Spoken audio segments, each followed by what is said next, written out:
Grace, you even realize what you've done? What kind of person just abandons their duties as a wife and causes problems for William? You're a terrible wife, and I'm going to teach you a lesson. Mother, Grace responded calmly, I have my reasons for leaving. It doesn't matter, her mother-in-law snapped. We're moving into a nice, new apartment. If you want to live with us, I'll let you know the address. Grace thought to herself, I'm sure she still doesn't know anything. Well, it's a good thing she's in the dark. No, thank you, Grace said firmly. My name is Grace. I'm 35 years old, and I work in an office. My husband, William, and I have been married for 5 years. He's now 40, 5 years older than me. I used to date older men, but William's generosity and kindness drew me to him, and we eventually got married. For a while, our marriage was satisfying, but before long, a shadow fell over our peaceful life. I lost my job. William was suddenly laid off too. The company's business had taken a hit from the recession. I never imagined he would lose his job, especially since he worked for a big company. I thought we'd be financially secure for life, but it turns out that nothing is guaranteed in this world. We became financially strained, and I decided to return to work immediately.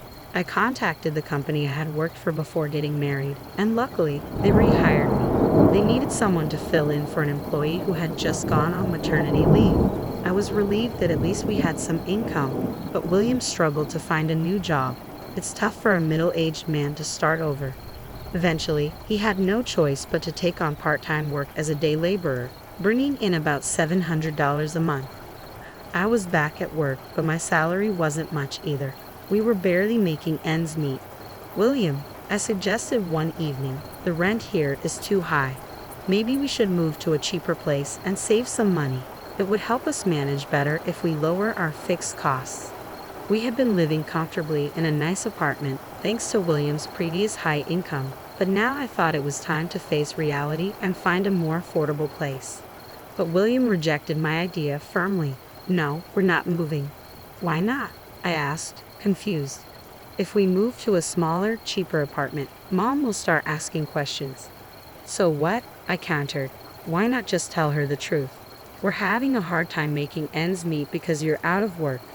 William's face turned red with anger. Don't you dare tell my mother I'm unemployed. Your salary and my earnings are enough to pay the rent. We'll leave it at that. I was shocked and confused. It seemed like he cared more about his pride in our home than about protecting our marriage. Even if we could cover the rent, we were still struggling with our finances. I had suggested moving to save money, but William wouldn't budge, and I eventually gave up on the idea. Life continued to be difficult, and then one day, William made an unbelievable comment to me. This is all we have for dinner today, he asked, incredulous. We used to have more dishes. Just because you've started working doesn't mean you can slack off on your duties. Don't be lazy and manage this better. His words made me furious, and I couldn't hold back my retort. I have no choice. We were struggling to make ends meet. I was doing my best to manage both the house and my job, but someone's unnecessary pride in staying in this apartment left me no choice but to cut back on food expenses. Or you could just make more money, and then everything would be just the way you want it, I remarked provocatively. William's face flushed with anger. What the hell? Don't you dare talk to me like that. Just wait and see. I'll land a job at a good company and make more money than you. William's temper flared, but I told myself that if this sparked his motivation, I could endure his outbursts. I convinced myself it was fine, but reality soon set in. Despite his determination, William couldn't find a new job. He ended up working part-time as a day laborer, unable to secure anything better. Even with renewed motivation, the job market proved harsh. I could understand if he had taken the time to study and earn a qualification, but he hadn't. He simply worked part-time. Each interview led to rejection, and the humiliation of bowing down to younger interviewers wore him down. Eventually, William stopped looking for a job altogether, though he still believed he could earn more than me. By this point, I was disappointed and had already given up on the idea that he would turn things around. But my worries didn't stop with William. Earlier today, I received yet another phone call, this time from my mother-in-law. She called without hesitation, despite knowing I was at work. When I checked my phone during lunch, I saw over 10 missed calls. When I finally returned her call, her voice was sharp from the very first word. Why didn't you answer the phone right away? I told you the other day that I'm at work, didn't I? Work? You call that working? My needs should come first. Since losing her husband a year ago, my mother-in-law had been calling me constantly. I understood she was lonely and felt I should support her, but all she ever talked about was how it's a wife's duty to support her husband. When she found out I had started working, she became furious and wouldn't stop calling. While I was at work, my phone rang again. Did you talk to William about this properly? You can't even bother to return my calls. I'm sorry, I said, trying to keep my tone calm, but it's difficult for us to live with you right now. I'm not asking for your opinion, she snapped. William won't object to it. Actually, William says it's too difficult, I explained. Besides, we're having some financial issues. Financial issues? How can that be? William works for a big company. They pay him well, so you two must be rich, right? I was at a loss for words. William had been adamant that I shouldn't tell my mother-in-law the truth, so I couldn't explain our situation. She thought I was being selfish for working, convinced that I was lying about our financial struggles. Her constant calls were stressful, not just when I was at work, but even at night. A wife's first priority should be to support her husband, she often lectured. Taking care of your husband means taking care of his mother too. Why haven't you visited me lately? What's wrong with you? I work full-time, and I'm exhausted, I explained. William has been working part-time on weekends, so our schedules don't match. I'm sorry, but we're both so busy that it's hard to find time. Your schedules? But William is off on weekends. You could come then, couldn't you? My mother-in-law was clearly frustrated and kept pressing me. I felt it was time to tell her the truth about William. Actually, William works on weekends. What do you mean? She demanded. Just as I was about to reveal the truth, William, who had been lying on the sofa watching TV, rushed over and grabbed the phone from me. Mom, I'm sorry I haven't been able to visit you lately, he said smoothly. I'm working on a big project right now and have been putting in extra hours on weekends. I'll come visit as soon as things settle down. With that, he ended the call and turned to me, his expression stern. What were you doing? He asked, his voice low. Were you trying to tell my mom? I just think it's better to tell the truth, I replied, frustrated. If you keep this up, she'll keep nagging me because she doesn't know what's really going on. I'm sorry to hear that, but don't you dare tell my mom, William warned. That's enough, I shot back. You need to swallow your pride and tell her the truth. Shut up, I'm the one keeping us afloat, so you should be thanking me instead of talking back, he snapped, then stormed off to his room. I was on the verge of breaking down. The financial strain, combined with the pressure from both William and his mother, had pushed me to my limits.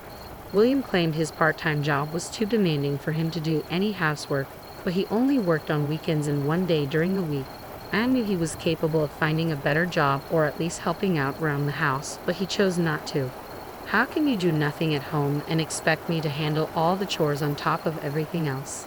I had finally reached my breaking point. I decided to leave for a while and return to my parents' house for a week. I wanted William to experience just how hard it was to manage the household alone. When I told my parents about our situation, they advised me to consider a divorce, but I wasn't ready to give up on our marriage that easily. We had been in love once, and we had been married for 5 years. If I was going to end it, I wanted to be sure I had done everything I could to make it work. After I left, William called me. When are you coming back? Where's my mail? I will be home for a while, I replied firmly. You'll have to do all the housework while I'm gone. Don't be ridiculous. Just come home and do the chores. No, I won't. Now you'll see how hard it is to handle everything on your own. You clean the house, do the laundry, cook, do it all yourself. It's important for you to understand just how much I've been doing while also working full-time. I ignored William's calls, deciding not to engage. Staying at my parents' house was a relief. For the first time in a long while, I shared the housework with my mom and dad. My mother would say, "You must be exhausted," as she served up home-cooked meals. I felt so grateful not having to do anything, with meals appearing as if by magic. I spent about a week at my parents' house, and honestly, I wanted to stay longer. But commuting from there to my office was challenging. It took an hour and a half each way. Eventually, I thought William must have realized by now how hard it was to manage the housework alone. So I decided it was time to return home. I was worried the house would be a mess, but when I walked in, I was surprised to find it cleaner than I expected. Still, something felt off. I had a sinking feeling and went straight to William's room. The closet was empty. His clothes and suitcases were gone. It hit me that he might have gone to his mother's place, so I called him. "What do you want now?" he answered, his tone cold. "Where are you?" I asked. "I'm at my parents' house." "You left right after I did, didn't you?" I said, trying to make sense of it. "That's right," he admitted. "What did you expect? You shouldn't have left in the first place. I'm not going back to that house." "What do you mean?" I asked, confused and hurt. "I'm going to live with my mom. In fact, we're moving into a new apartment." "I have no idea what you're talking about," I stammered, at a loss for words. Suddenly, the voice on the other end of the line changed. "Hey Grace," my mother-in-law's voice cut in sharply. "Do you have any idea what you've done? How dare you abandon your duties as a wife and cause trouble for William? You're such a terrible wife, and I'm going to teach you a lesson." "Mother, I had my reasons for leaving," I tried to explain. "It doesn't matter," she interrupted. "We're moving into a nice, new apartment. If you want to live with us, I'll let you know where it is." I realized she still had no idea what was really going on. This could work to my advantage, but I had to be firm. "No, thank you." "What?" she asked, clearly shocked. I said no. I repeated, "I'm not going." "Are you serious? William is going to live with me. If you don't come here, you'll have to be alone. You've been relying on him, haven't you?" "Don't worry," I replied calmly. "I can manage on my own. If we're not living together, there's no reason for us to stay married. I'm divorcing him." "What?" The word divorce clearly stunned both my mother-in-law and William. Their surprise was palpable through the phone. "Grace, there's no need to mention divorce," William pleaded. "I can't stay married to you anymore," I said, my resolve firm. "I need to get rid of a husband like you as soon as possible." My mother-in-law snapped, "How dare you talk to William like that? We don't want a life with you either, so fine. William, just get the divorce." "No," William protested, but I cut him off. "I'll have the divorce papers ready. You'll regret this, and it'll be too late for apologies." "Same to you," I shot back before the call ended abruptly. I knew they would probably show up with the divorce papers soon, but I was relieved. Things were finally going the way I wanted. William's refusal to change made my decision clear. There was no need for us to stay together any longer. I decided to pack my bags while waiting for my mother-in-law to arrive. A few hours later, she showed up alone. "Oh, William isn't here," she remarked, looking around. "He doesn't need to be," I replied. "Here you go," she said, handing me the divorce papers. I already had him fill out his section. "Now, you just need to complete yours." As I took the papers, I noticed that William's handwriting looked shaky, as if written with trembling hands. "My William is such a wonderful man," my mother-in-law continued, her voice filled with disdain. "Even with a horrible wife like you, he was reluctant to get a divorce. I'll never forgive you for causing trouble for such a great person. I hope you live a miserable life and regret this." While I filled out my part of the form, she continued her tirade. William's pride had kept him from telling his mother the truth, even at the end. What a pathetic man he was. "What happened to your house? I noticed it's empty. If you want to come back, there's no place for you," she sneered. "I won't be coming back," I responded calmly. "How much did you get for it?" "It was old, so it must have sold for cheap." "That's none of your business," I said, tired of her prying. "But since you're so curious, it was about $50,000. Not much, but enough for a comfortable retirement. William will pay for our new apartment," she bragged. "Oh, so you were surprised he got approved?" I asked, raising an eyebrow. "William is a high-class person. It's only natural," she huffed. "So, you put the money in William's account?" I pressed. "How did you know that?" "That's not important," she snapped. "Stop asking questions and remember, you're just a divorced woman now. It's too late to hold on to him." "Don't worry," I said, signing the papers with a flourish. "I've already agreed to the divorce." My mother-in-law snorted and stormed out, clearly irritated. As she left, I felt a wave of relief wash over me. I was finally free from both her and William. I gathered the rest of my belongings and moved them to my parents' house, where I discovered a fresh start and the peace I had longed for. When I finally left, I managed to provoke my mother-in-law just enough to escape the burden of poverty they tried to impose on me. She insisted there was no way I'd get any of William's assets, but I couldn't help but remember the look on William's pale face during our discussions about the division of property. It still makes me chuckle. Then, about 2 years later, I received a call early one morning from an unfamiliar number. thinking it might be work-related, I answered, only to hear the voice of my ex-mother-in-law. "Oh, Grace, please help me," she cried. "Mother," I replied coldly, "you can't keep calling me that. We're strangers now." "Don't say that. I'm in trouble." "Oh, can't pay the rent? Savings running low?" I asked, already guessing the situation. "Yes," she admitted, her voice trembling. "William didn't tell you about our financial problems until we were broke, did he?" "Oh, I knew," I said, unimpressed. "He tried to hide it, didn't he? But every time I wanted to speak up, William told me not to. I'm sorry, Grace. I didn't know anything. I apologize. But please come back." "I don't want to," I said firmly. "William never changed, no matter how much I tried, and you always bullied me. I don't want to spend another minute with someone like you." "Please don't say that. I don't have anything to eat anymore. I'm really desperate."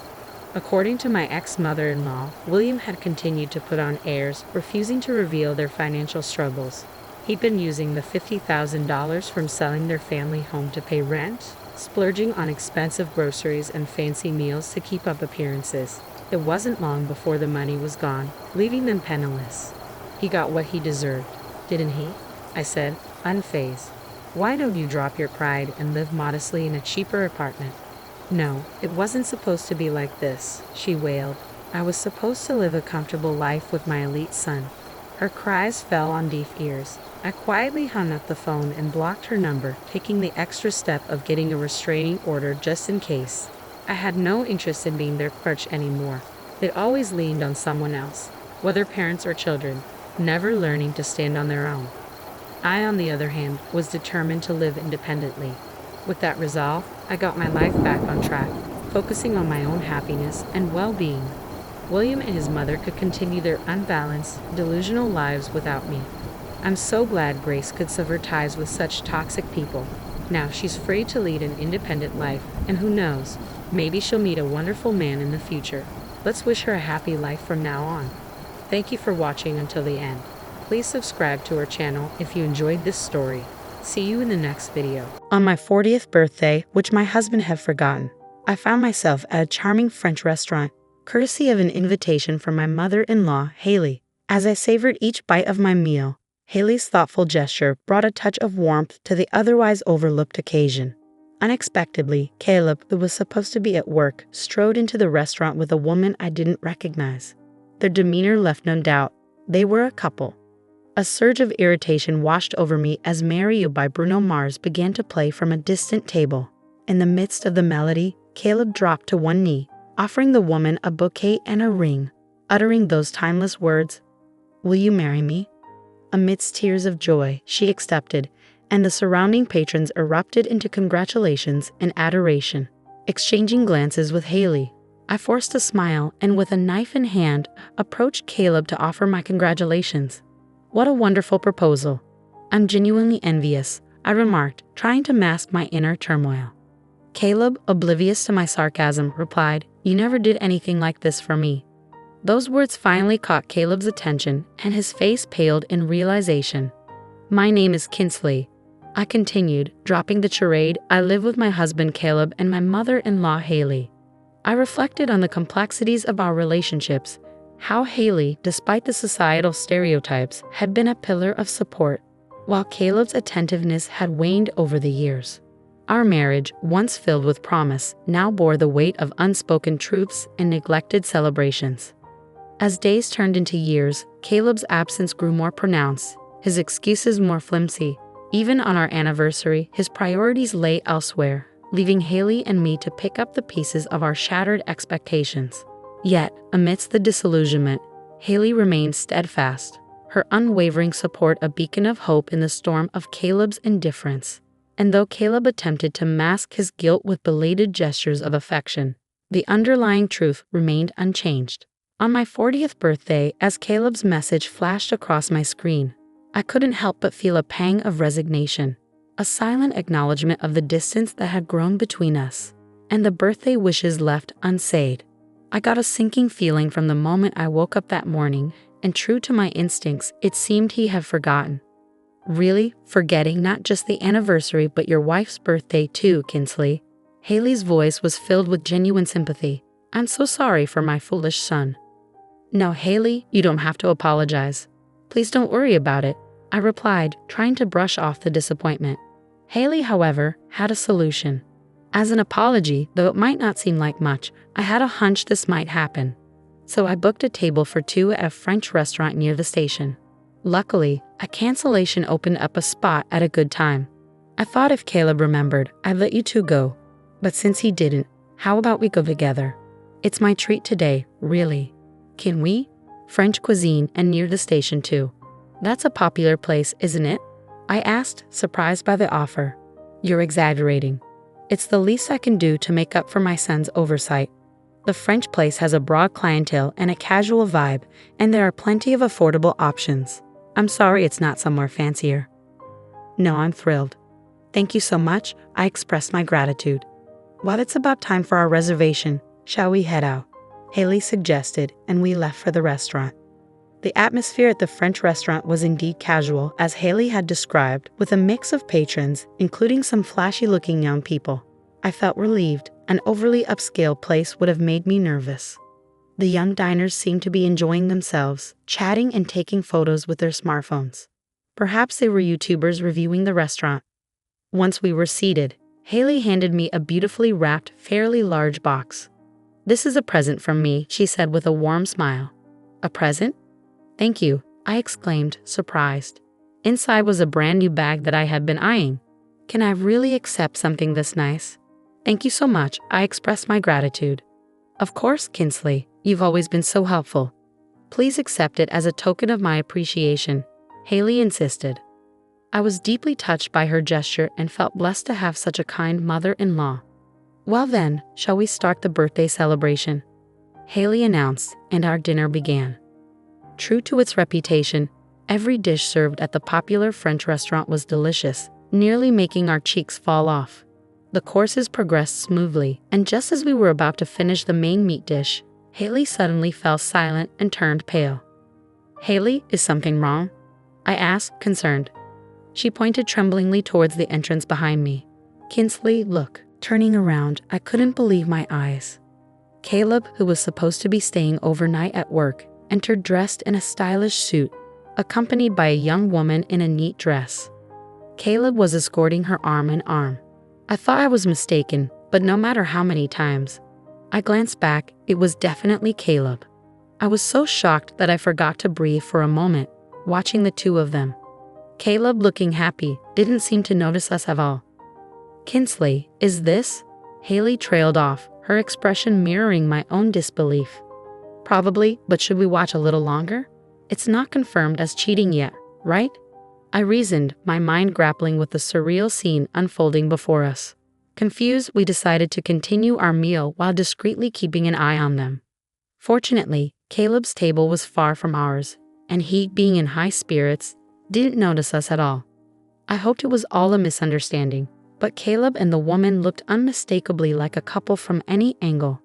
Was Caleb cheating with her all this while, claiming he was busy with work, facing a crisis at the company, forgetting our anniversary, my birthday?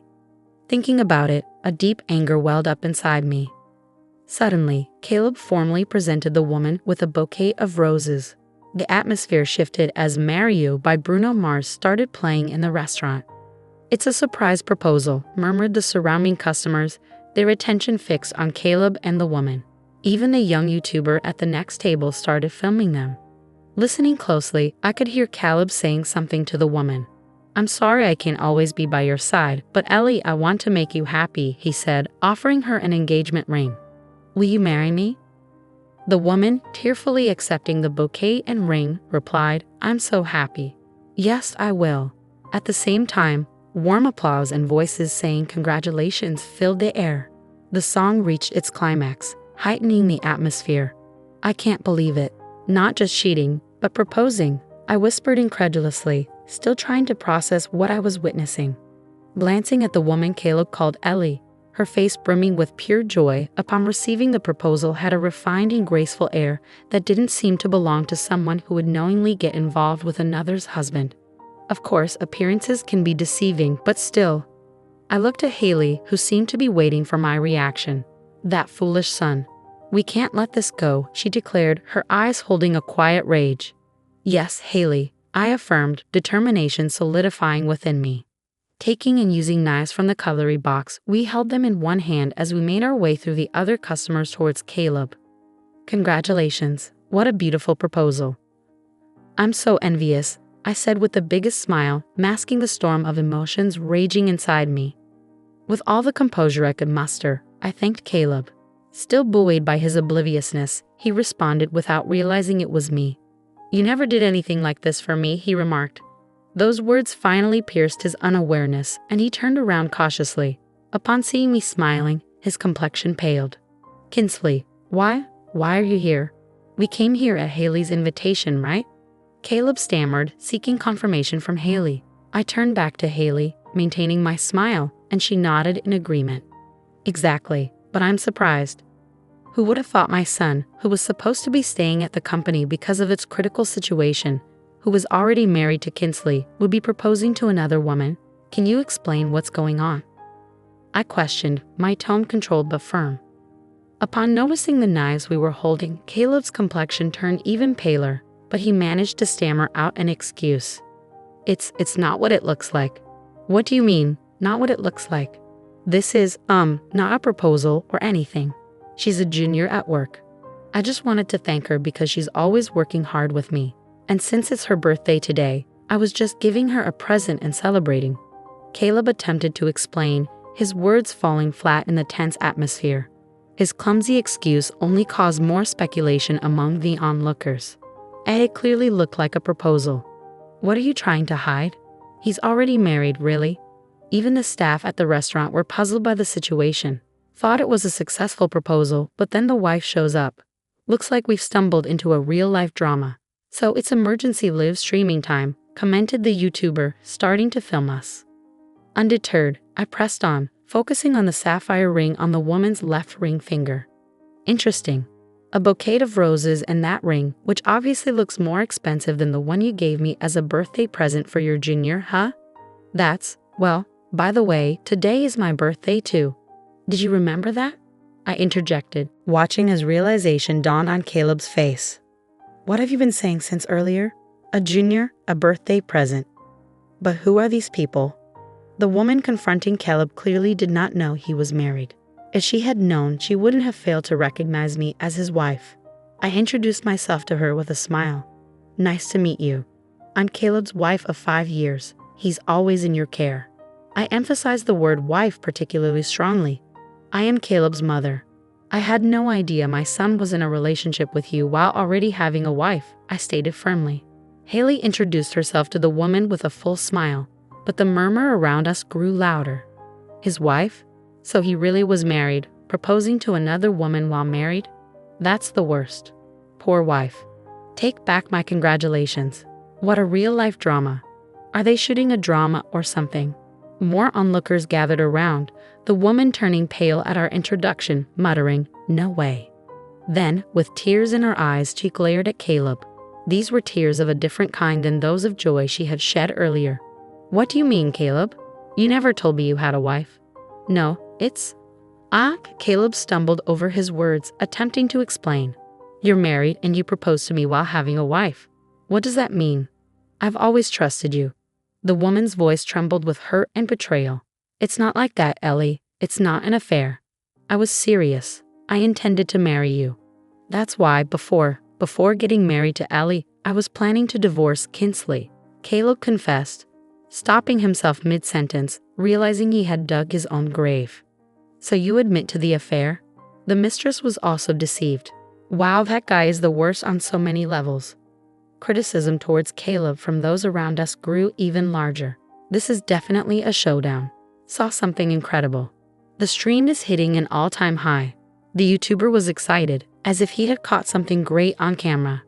You were planning to divorce me and remarry, surrounded by 3 women and the focus of everyone in the restaurant, I remarked, incredulous.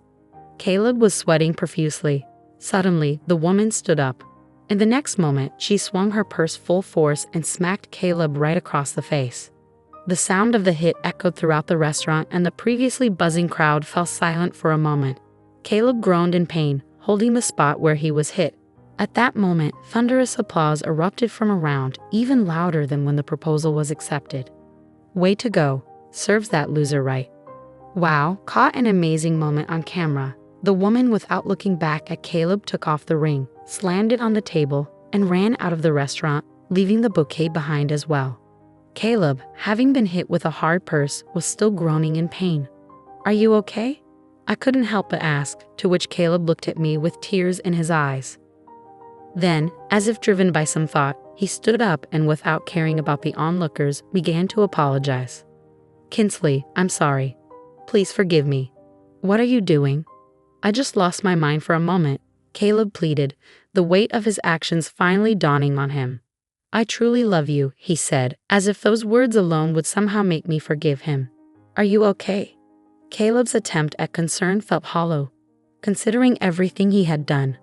What does he mean by "just lost my mind for a moment" after he planned to divorce me and even propose to that woman? The crowd seemed to share my sentiments, mercilessly mocking Caleb's disgrace. "You apologizing like that here is so cringy. This guy is pathetic, after proposing and all. What's he even saying? They really say you're the only one I love after cheating, huh?" People started filming Caleb with their smartphones. When I deliberately spoke in a kind tone, Caleb lifted his face, showing a relieved expression as if he thought he was forgiven. Of course, I had no intention of forgiving such a man. Looking down at Caleb, I said in a cold voice, "You were planning to divorce me, right? As you wish. I'll divorce you, and I'll be seeking alimony for adultery. I won't ask it from her. She seems to be a victim too." Caleb's expression turned from relief to utter despair. "No, please, I won't do it again."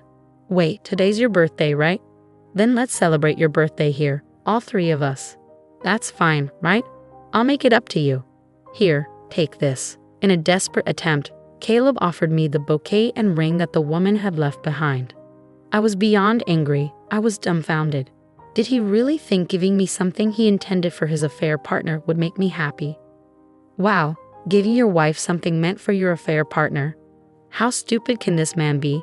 It seemed everyone around us was taken aback. The sapphire ring Caleb was offering naturally was not my birthstone. "Stop this disgrace. Prepare yourself to pay alimony to Kinsley and to that woman you were proposing to as well," Haley scolded Caleb. "Why to Ellie as well? You pretended to be single and deceived that woman. In that case, she has the right to claim compensation for the violation of her chastity rights. Don't you even know that?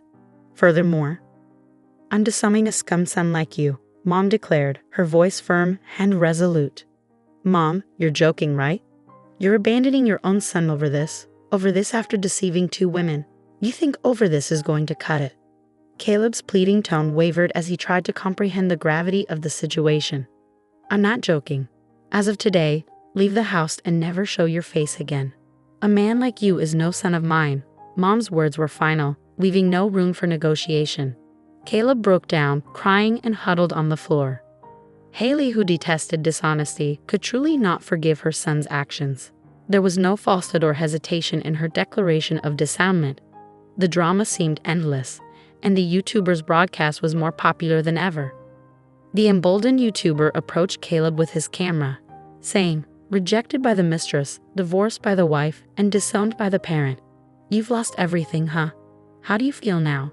Attempting to escape the broadcast, Caleb stood up and tried to flee the restaurant. "Wait, don't run away." Haley grabbed Caleb by the collar, but he fell backwards onto the floor with a thud. The onlookers burst into laughter, finding the situation amusing. Caleb, at a mature age, started crying like a child while lying on the floor. It must have been the pain, humiliation, and shame reaching their limits. Haley and I were troubled. We couldn't cause any more trouble for the restaurant. Surely the restaurant staff must have been thinking, "What a day this has turned out to be. Stop crying, pay the bill, and let's go home," I commanded. Haley and I lifted the sobbing Caleb, paid the bill, and repeatedly apologized to the restaurant staff and other customers for the inconvenience. A grown man crying in public like a child, leaving his mother and wife to apologize for his actions, was truly pitiful. The YouTuber was the only one who said, No, you gave us something good to watch. Thank you." On the way to the municipal office in the car, Caleb, thrown into the back seat, cried his eyes out, begging for forgiveness. but both Haley in the passenger seat and I driving ignored him the entire time. After picking up divorce papers at the office, we headed home. Then Haley and I forced a reluctant Caleb to sign the divorce papers, kicked him out of Haley's house along with his belongings, and took away the keys. Caleb banged on the door, yelling, "At least let me stay tonight." But all I replied was, "I thought you were staying at the company tonight." The next morning, after staying at a hotel, when Caleb went to work, it seemed the whole office had learned about Caleb being married while proposing to his mistress, deceiving her, and his disgraceful behavior in the French restaurant. As everyone looked at him disdainfully and whispered behind his back, apparently, the YouTuber's live stream and uploaded video from the previous day quickly became a hot topic. With tweets from those present, photos of Caleb apologizing and falling, clips from the YouTube video, and other angles filmed by other customers circulating online, Caleb's lowest moments in disgrace spread across the internet. The office was abuzz with rumors, and the notorious video had many highlights from the proposal to the wife's appearance, the mistress hitting him, apologizing, divorce and disavowment declaration, and the fall, attracting viewers who love satisfying stories, dubbing it real-life satisfying drama, with views skyrocketing. The video titled "The Man Who Proposed to Another Woman While Having a Wife Loses Everything" even made it to compilation sites. "You're seriously messed up, man. What the heck were you thinking? Your life's over," Caleb was told by a close colleague, turning his face ashen. No wonder his disgrace was floating forever in the sea of the internet. However, Caleb's misfortune didn't end there. He was called into the president's office that very day and was fired. "Caleb, what have you done?" Caleb's affair partner Ellie turned out to be the daughter of a major client CEO. The client CEO found out about the video through rumors among employees, and after watching it became furious upon discovering his daughter had been deceived. "Our client is furious with our company. I need you to take responsibility and resign," he was told. Caleb couldn't offer any defense. The truth was he had approached Ellie knowing who she was, hoping to benefit from her status, even aspiring to possibly become the next president through her. There was no room for excuses now. Jobless. Caleb found it impossible to get hired anywhere else as his disgrace had become toy fodder on the internet, known to every company's HR department. I relentlessly filed for alimony against him, and Ellie, too, filed for damages against Caleb for deceiving her into a relationship under the pretense of being single, violating her right to chastity. "You enjoy dating me too, right? Why are you demanding alimony from me? I've already lost my job." "Give me a break," Caleb pleaded. But such an argument was futile. In their last meeting, Ellie coldly told him, "Every moment I spent happy with you is now a dark history." Under the watchful and intimidating glare of her father, the company president, eventually Caleb had to pay a hefty sum in alimony to both me and Ellie, forcing him to take on debt. He finally got a job at a labor-intensive, understaffed factory known for its harsh conditions, where he worked exhaustingly hard, hiding his face with a mask. Too busy to even come home, Caleb's lie about his work became his reality. In a male-dominated factory and too busy to find another woman, it's unlikely any woman would be interested in Caleb after such a public downfall. Now, Caleb is afraid to even show his face outside, always wearing a mask when he does. Honestly, I never imagined things would turn out this dire, but it was all Caleb's doing. The saying goes, bad news travels fast. But in today's digital age, a digital tattoo remains forever. A frightening thought. Haley apologized to me numerous times, saying, "I'm so sorry my foolish son caused such trouble. I can't believe I raised him to turn out like this. It's not your fault, Haley. Having you on my side was truly reassuring. Thank you." It's not uncommon for some mothers to blame the wife when their son cheats, defending their son by saying it's the wife's fault for being inadequate. I'm grateful Haley wasn't like that. Yet it makes me wonder how Caleb turned out this way, despite being raised by such a respectable mother, I said. "Thank you. Would you mind staying in touch? You're already like family to me, and even if you divorce Caleb, I'd like you to stay here," Haley proposed. "Yes, I'd also prefer that. If you wish so." After such an exchange, we continue to live together and get along like a real family, I agreed. Later, Ellie also came to apologize. "Though I didn't know he was married, I'm truly sorry for having an affair with Caleb. I was too shocked at the time to apologize. I'll also pay the alimony, she said. Please don't apologize. There's no need for alimony. You're a victim of that man too, Haley added. That's right, Ellie. You're not to blame. If anyone should apologize, it's me for raising such a foolish son. I'm sorry, Haley expressed. After our conversation, Ellie insisted on making amends and ended up treating us to coffee. Now, the three of us occasionally get together for tea, having become good friends. A year ago, we wholeheartedly vowed our love to one another. I made a commitment in my heart to share my life with this gentle-hearted man. However, post-marriage, his demeanor underwent a complete transformation. The affectionate partner I once knew seems to have vanished into thin air. Now, my husband regards me not as his beloved, but merely as a domestic servant. Just listen and remain silent has become his mantra. I ponder how much longer I can endure this existence. Little did I know then that a glimmer of hope would illuminate my path. My name is Michelle Jenkins, age 28. By day, I serve as a secretary in my father's company while shouldering the responsibilities of a homemaker. My father, having inherited the business from my grandfather 2 years prior, has always kept me at arm's length from suitors who are often attracted by wealth.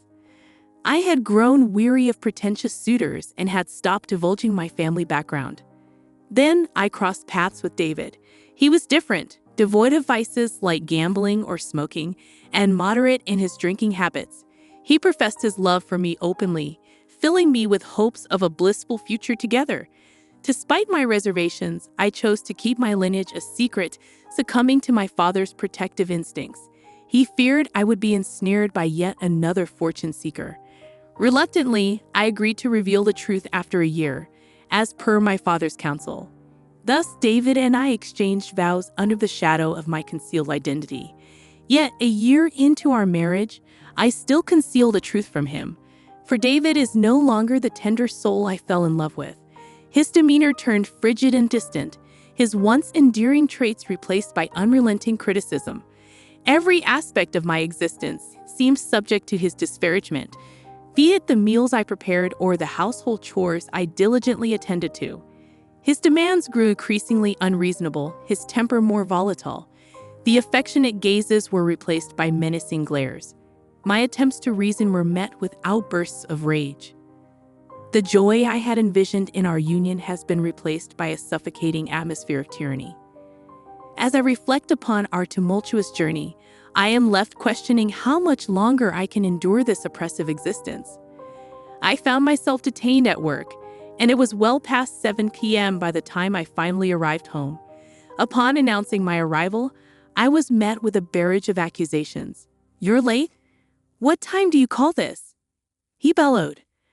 I attempted to explain, "I'm sorry, work just became overwhelming. I'll start dinner right away." But my words were met with scorn. "A mere secretary like you doesn't have enough work to justify staying late," he retorted dismissively. Despite my protests that I was handling additional accounting tasks, his tirade continued. "Don't talk back to me. It's unthinkable for a woman to return home later than her husband. Next time, if you're later than me, you're quitting your job." Cowed by David's threats, I remained silent, suppressing any impulse to stand up for myself. Looking back, I questioned whether I should have mustered the courage to leave him sooner. But the weight of parental expectations loomed large in my mind. I had married in secrecy, unwilling to disappoint my parents, and so I bore the burden of my marital woes alone. Then one day during a break at work, my father summoned me to the reception room. Accustomed to assisting him as his secretary, I entered to find him waiting, wearing a contented smile. "What's up?" I inquired, puzzled by his expression. "It's been a year since you married David, hasn't it?" "I believe it's time to honor our agreement and reveal the truth to him," my father remarked gently. Struggling to mask my inner turmoil, I admitted, "Yes, we did make that promise. But things are a bit complicated right now." Concern etched across my father's face. He reached out to reassure me. "Did you and David have a disagreement? Newlyweds often face challenges, but your mother and I weathered our fair share of storms too. And look at us now, still happily together." "I'm sure you'll be okay, Michelle. My father reassured me, his voice tinged with concern. It's not exactly a fight. Don't worry, everything will be all right. I mean, every couple has their share of arguments, right? Well, I suppose you're right, I conceded, trying to downplay the situation. Anything else bothering you? He inquired gently. No, nothing really. I'm okay. But I guess I want to wait for things to settle down a bit before I talk to him, I replied hesitantly. Don't let it get you down too much. A little marital spat is pretty common, my father offered, evidently believing our discord to be minor. Unwilling to burden my parents with the truth about my strained relationship with David, I had kept them in the dark until now. Consequently, my father seemed to think everything was going well between us. Well, you better make up with David soon, he advised before leaving the room, leaving me alone with my swirling emotions. I wrestled with the dilemma of how to navigate my increasingly troubled marriage without alarming my parents. Yet I knew I couldn't keep the facade up forever. That evening, I resolved to confront David. As he returned home and I finished preparing dinner, I broached the delicate subject. David, there's something I want to talk about. I began tentatively. Huh? I'm tired, he grumbled, clearly disinterested. It's important. Look, we're married, right? I want our relationship to be equal and for us to enjoy our lives together every day, I persisted. Equal? What are you talking about? There's no way you and I are equal, he retorted dismissively, seizing my hair and pulling it harshly. Ouch! I cried out, tears welling up in my eyes as he continued to grip my hair tightly. His words pierced through me like daggers as he continued, listen well. I'm the one who did you the favor of marrying you. Be grateful that I deemed to marry a plain and useless woman like you. But didn't you say you loved me? I choked out, my voice trembling with hurt. Don't make me laugh, he sneered, his contempt palpable. I just pretended to like you because you seemed obedient and would be a handy housekeeper. He spat out coldly, his words laced with disdain. That's not true. You just need to be quiet and listen to me, housekeeper, he declared, his grip tightening on my hair as he dragged me closer to his face. From that moment on, any hope of equality between us evaporated. I resigned myself to the grim reality, unwilling to burden my parents and unable to pursue a divorce. As days passed, my appetite waned, and I found solace only in the company of my roommate. Then, one morning, amidst the dreary routine, I awoke feeling utterly drained. My head throbbed, and a chill permeated my body. Taking my temperature, I discovered it had soared to a staggering 104 degrees Fahrenheit. Summoning what little strength remained, I called out to my husband, David, I'm sorry, but I don't think I can make breakfast today. What? Why not? He snapped, his irritation palpable. I got a fever of 104. I'm in so much pain. Can I just stay in bed for the day? I pleaded. At this, he emitted a long-suffering sigh before unleashing his wrath, slacking off chores because of a stupid fever. Get to work, you good-for-nothing. But please forgive me, I'm really sick, I implored, my voice trembling with weakness. Shut up, stop making excuses. You're just a housemaid. Don't you dare defy your master, he bellowed, his words stinging with contempt. Please, just for today, I'm begging you, I pleaded once more, but he merely clicked his tongue in disdain, slammed the door shut, and stormed out of the room. Left alone, my hands shook, and my body trembled uncontrollably, a prisoner to both sickness and despair. I came to a stark realization of just how close to the brink I was being pushed. If I continued down this path, I feared I would truly break down. The relentless pressure of living like this threatened to consume both my body and soul. I knew I needed to take action, but the question remained, what could I possibly do? My fever-addled mind struggled to conjure a solution amidst the haze of exhaustion. Perhaps it was the culmination of prolonged stress, but before I could formulate a plan, I succumbed to sleep once more. Several hours later, I was abruptly jolted awake by the thunderous sound of my husband's voice. Hey, didn't I tell you to wake up, you dumb woman, he roared. David? I stammered, glancing outside to find darkness had descended. Though my fever had somewhat subsided, My body felt weighted, and a dull ache persisted in my head. Despite my condition, he unleashed his fury.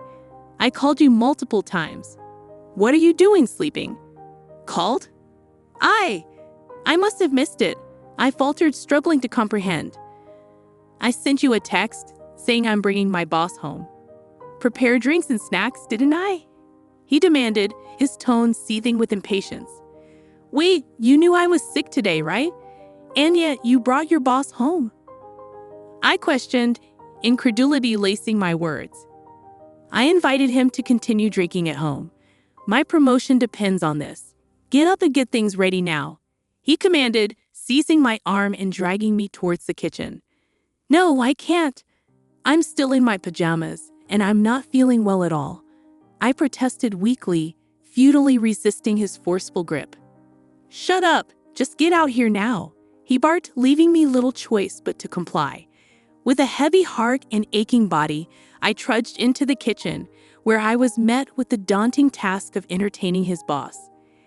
As he hurriedly greeted his guest, I couldn't help but overhear their conversation from the entrance. Are you sure this is okay this late? I'm sure your wife wouldn't appreciate. His boss's voice trailed off, echoing my unspoken concerns. I don't have a wife, just a housemaid, my husband declared casually, dismissing my presence entirely. Housemaid? Sort of like a main wife, you could say. But please don't mind, he added, ushering his boss into the living room. Caught off guard, I stood there in my pajamas, devoid of any makeup, feeling a flush of embarrassment wash over me. Nice to meet you, I managed to mumble, bowing my head in apology. My husband is always telling me about you. I apologize for my appearance. I'm the section chief, Mr. Smith. I'm sorry for intruding so suddenly. Please, don't mind me. I'll prepare something right away, Mr. Smith responded courteously. As I retreated to the kitchen, concealing my face, my husband's harsh voice pierced through the air. Hey, get a move on and make something. You're absolutely useless, he scolded. I'm sorry, just wait a little bit longer, I replied meekly, attempting to quell his ire.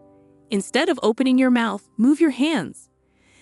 Despite Mr. Smith's presence, my husband continued his disparaging remarks.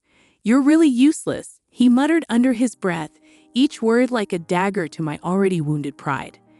In the brief moment my husband excused himself to the bathroom, Mr. Smith leaned in to address me. Excuse me, he began tentatively. Startled, I turned to face him, my heart racing with apprehension. Yes, is there something you need? I asked, trying to maintain composure despite my inner turmoil. You're the daughter of CEO Allen, aren't you? He inquired, catching me off guard. How did you? I trailed off, my mind racing to comprehend his revelation. I had previously visited your father's company regarding a business deal. You served me tea then, didn't you? Mr. Smith continued, his words sending a jolt of recognition through me. Wait, you were from that time? I murmured, realization dawning upon me. I usually attended all interactions with our business partners. Each time, he confirmed, his expression somber yet inquisitive. As I served tea, I was introduced as Mr. Allen's daughter, and Mr. Smith's recognition struck me. David's workplace had recently become a client of my father's company, yet I hadn't disclosed to my father that David worked for Smith. Glancing towards the bathroom, Mr. Smith lowered his voice to a hush. What's up with your husband's behavior? Is he always like this at home? Yes, unfortunately, I admitted, shaken by the sudden candor. I can't believe what you've been through. Why haven't you told Mr. Allen? He questioned, concern evident in his voice. Regardless, we can't let this continue. Leave it to me. With resolve in his eyes, Mr. Smith swiftly gathered his belongings and departed, leaving me feeling as if a weight had been lifted. It was a moment of profound relief, as if I had finally found an ally. However, upon David's return from the bathroom, he was furious to find Mr. Smith gone. Why didn't you stop him? You good for nothing? He bellowed. Despite his rage, I chose to trust in Mr. Smith's assurance and endure. Several days later, I was summoned by my father to the company's reception room, where I found both Smith and a pale-faced David. Confused by the unexpected gathering, I waited anxiously as the atmosphere grew tense. My father's stern expression betrayed his disappointment as he addressed me. "I heard from Smith that you've been treated horribly by David, haven't you?" That is. I faltered, overwhelmed by the weight of the moment. "I understand you're kind-hearted and wanted to avoid worrying me, didn't you?" My father continued, his tone softening with understanding. "Dad, thank you," I managed, my voice choked with emotion. Smith bowed his head in acknowledgement, and my father's gaze turned to David, his words cutting like ice. "David, I can't believe you turned out to be such a scumbag. I shouldn't have let you marry my daughter." "Wait, please," David pleaded, visibly shaken. "I had no idea you were the president of our business partner." "I didn't know Michelle was the CEO's daughter," David stammered, his voice betraying a mix of shock and regret. "Shut up! So if you knew, you would have treated Michelle better?" "You're truly a lowlife," Smith retorted, his tone laced with disdain. "No, there's no reason for this. I'm going to report you to your company's CEO. I'm acquainted with him, and we have a long-standing relationship," Smith threatened, his words carrying weight. "No way!" David exclaimed, his eyes welling up with tears as he crumpled to his knees. Desperation etched across his face. He turned to me, his plea unspoken yet palpable. "Michelle, say something to your father for me," he implored. "You want me to say something? Huh?" I erupted, the frustration I had long suppressed finally boiling over. "Do you have any idea how much I've suffered because of your overbearing, chauvinistic attitude? I've been holding it in all this time. I tried to improve our relationship, but it's you who ruined everything, right? Treating me like a housemaid and constantly berating me. Do you know how humiliating that was?" "Wait, Michelle, please forgive me," David begged, his voice thick with emotion. "Shut up. Don't you dare casually call me by my name. No matter how much you apologize, I will never forgive you. I don't care if you fall into hardship. You get what you deserve. If you understand, never show up in front of me again. Stay out of my life forever," I declared, my resolve unwavering. At the end of my outburst, David broke down in uncontrollable sobs. Smith, with a firm grip on David's arm, bowed and left the reception room. Subsequently, David and I got divorced. When my father informed David's company president about the incident, he lost his job as well. It appeared that David had displayed a poor attitude at work and was consequently fired. Given these circumstances, he didn't receive any severance pay. Following the divorce, David apparently moved back to his parents' house. However, his in-laws were already aware of the incident. I heard his father gave him a stern scolding and kicked him out of the house. Now he seems to be working tirelessly at a factory where he can live in. He probably doesn't have much of a cushion since he has to make alimony payments to me. On the other hand, after the divorce, I moved back to my parents' house. Now, I've completely recovered and am focusing on my job. Since then, I've been meeting Smith regularly, and we have a good relationship. I'm not considering remarrying yet, but if I do someday, I want someone like him. When that time comes, I hope to build a happy family. "Let me introduce her. This is my girlfriend, Emily," Tom said with a smile. The woman beside him greeted everyone. "Nice to meet you all." "Your girlfriend?" I was in shock. Tom casually responded, "Oh right, I haven't told you. I'm going to marry Emily, so I want a divorce." "What?" I was too stunned to speak. Tom continued, "I realized my parents were right. Being with an older woman like you is getting tough. Emily's young, she's 23. New houses and women are always better, right?" Emily nodded in agreement. "And about the accident you mentioned, it's no big deal, right? You broke a bone and now you're slacking off at home. We'll take the house once we divorce." I was so shocked by his outrageous comments that I forgot to get angry. It was impossible to continue the conversation. Taking a deep breath, I presented a signed divorce document and said, "Okay, here are the divorce papers." "Oh, you're well prepared," Tom said, jubilant. Leaving the couple behind, I began preparing to leave the house immediately. As I was packing, Tom spoke up. "You have nowhere to go, right? There's an apartment near the station within the range of $100. It's old and has cracks in the walls, though." "Tom, that's so mean," Emily chimed in. The two of them laughed ignorantly. I didn't respond and slammed the front door. Let them laugh. I have places to go, places they could never imagine. My name is Catherine White. I'm turning 40 this year. I married Tom when I was 35, 3 years ago. We don't have kids and live together in the house I bought when I was single. It's secondhand but refurbished and quite clean. Why did I buy a house before getting married? It goes back to my childhood. We were poor because my father was gone. To be precise, he disappeared before I could remember him. I lived with my mother, who loved me deeply, but life was tough with just the two of us. Still, having my mother was enough. But during my high school years, she passed away due to an illness. It was devastating, but I had no time to mourn. I had to survive on my own. After graduating from high school, I started working at a small advertising agency. I worked tirelessly in sales. In my 30s, I was so dedicated to work that I never imagined I'd marry, but I wanted a place to call my own, so I saved up and bought a cheap house. I had to take out a loan, but I paid it off early. Around that time, I met Tom. He was from a client company. Tom seemed unreliable to me since he was 5 years younger, but he admired my work ethic. We started seeing each other. It was surprising but also delightful. I had never had anyone openly express their feelings for me before. We started dating and quickly got married. At first, Tom's parents disapproved of our marriage. I was older, and they knew I had no family. But Tom defended me, saying, "Even if she has no parents, Catherine works hard. Don't say such things." I was genuinely happy. I thought we could make it work.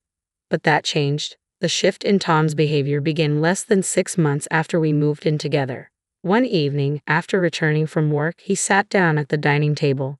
Dinner was meat and potatoes, a salad, and eggplant soup. After eating for a while, Tom stopped.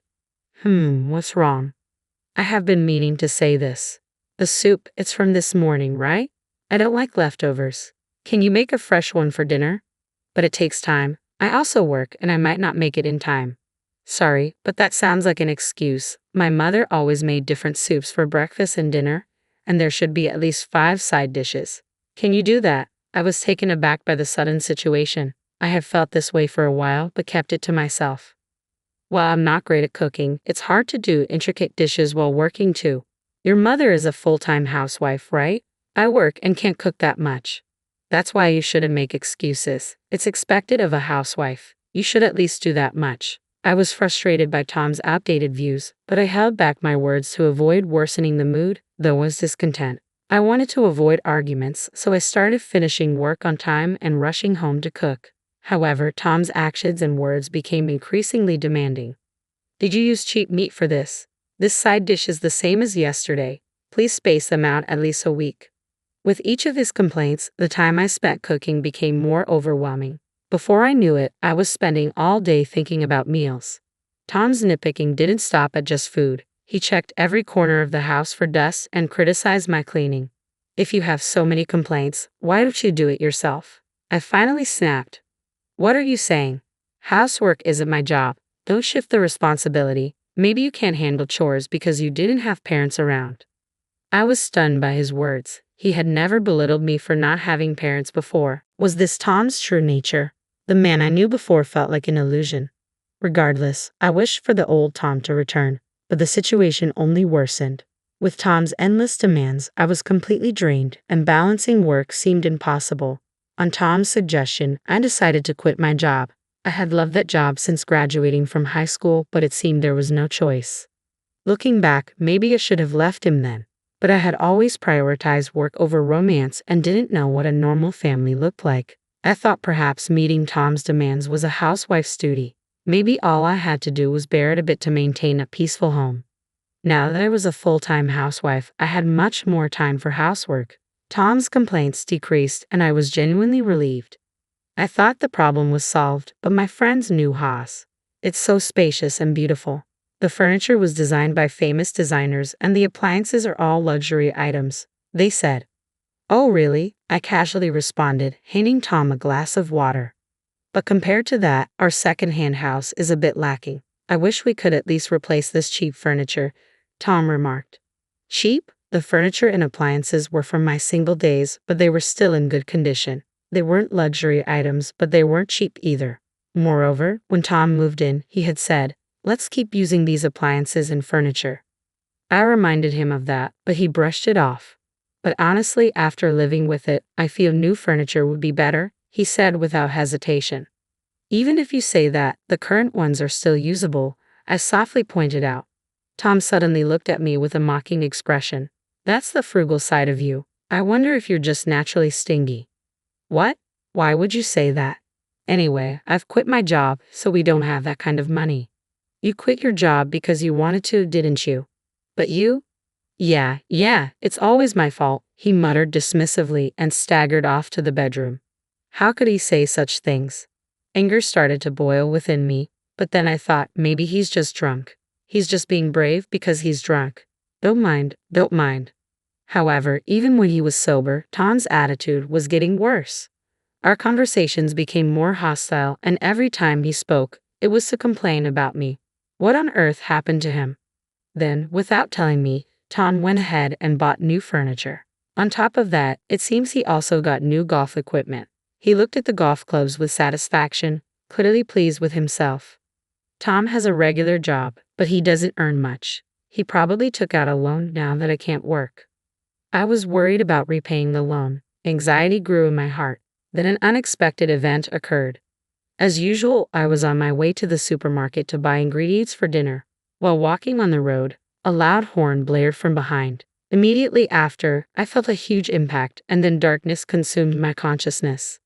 When I came to, I was staring at an unfamiliar ceiling. It seemed I was lying down. I felt pain everywhere and couldn't move. What happened to me? I wondered aloud. Oh, Miss White, have you awakened? A voice said. Where am I? You're in the hospital. You were brought in after a traffic accident. Traffic accident? I remembered leaving the house, but nothing after that. I moved my head slightly, taking in the impersonal bed, the attached IV drip, and the woman in a nurse's uniform. Was this really a hospital? Looking outside, it was already dark. I had left the house around 2 p.m., so a lot of time had passed. Later, a doctor came and briefly explained the situation. It seemed I was hit by a car whose driver was not paying attention while I was on my way to the supermarket. I didn't have life-threatening injuries, but I had several fractures and needed to be hospitalized for a while. I never imagined being in a traffic accident. After receiving an explanation about the hospitalization, the nurse spoke up. We've contacted your husband. From her hesitant expression, I had a bad premonition. I immediately called Tom. Hello, Tom. Yeah, Catherine. I got a call from the hospital. You had an accident. You're so clumsy. Come home quickly and make dinner. What? I'm going to be hospitalized from now on. I couldn't understand what he was saying, and when I retorted, Tom shouted back, Then what about the housework?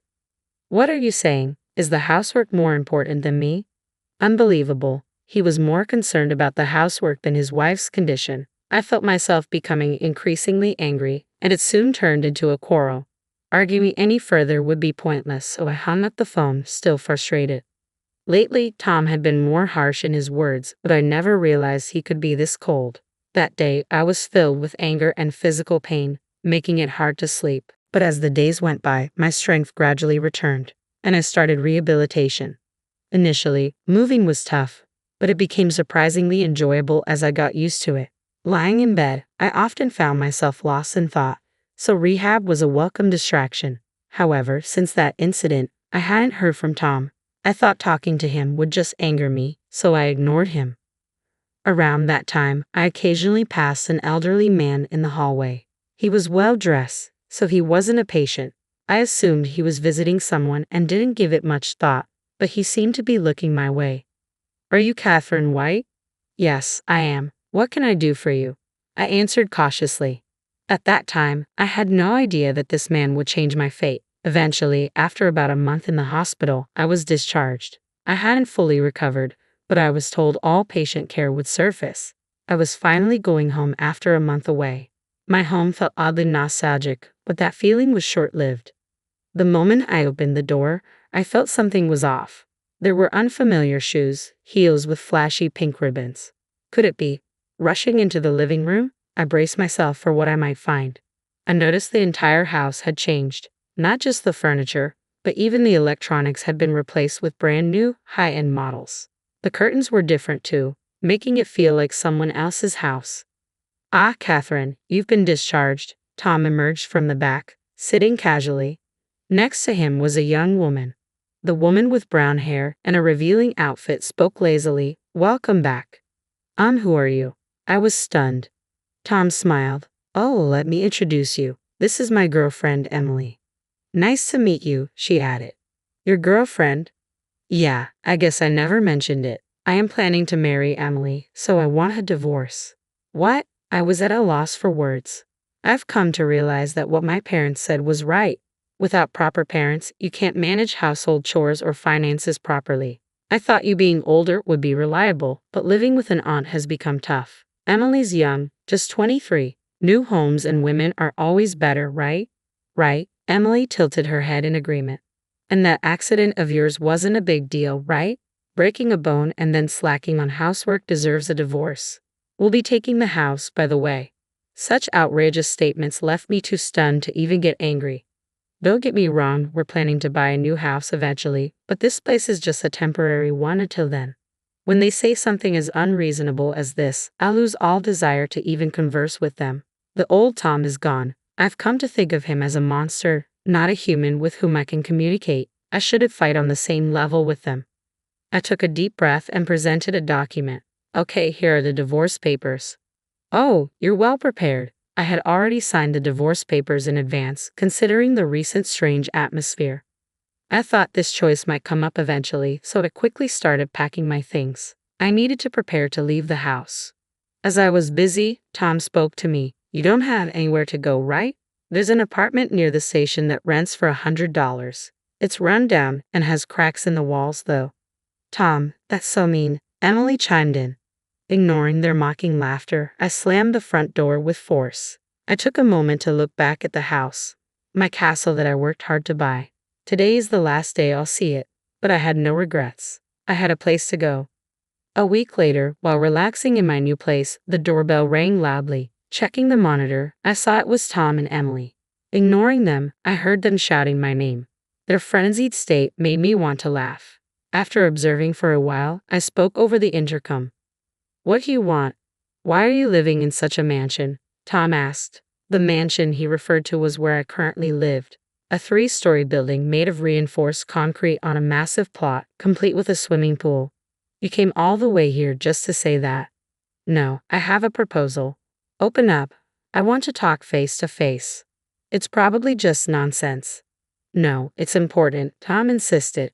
Annoyed with Tom's persistence, I thought this would be the last time and opened the door. I led them to the living room.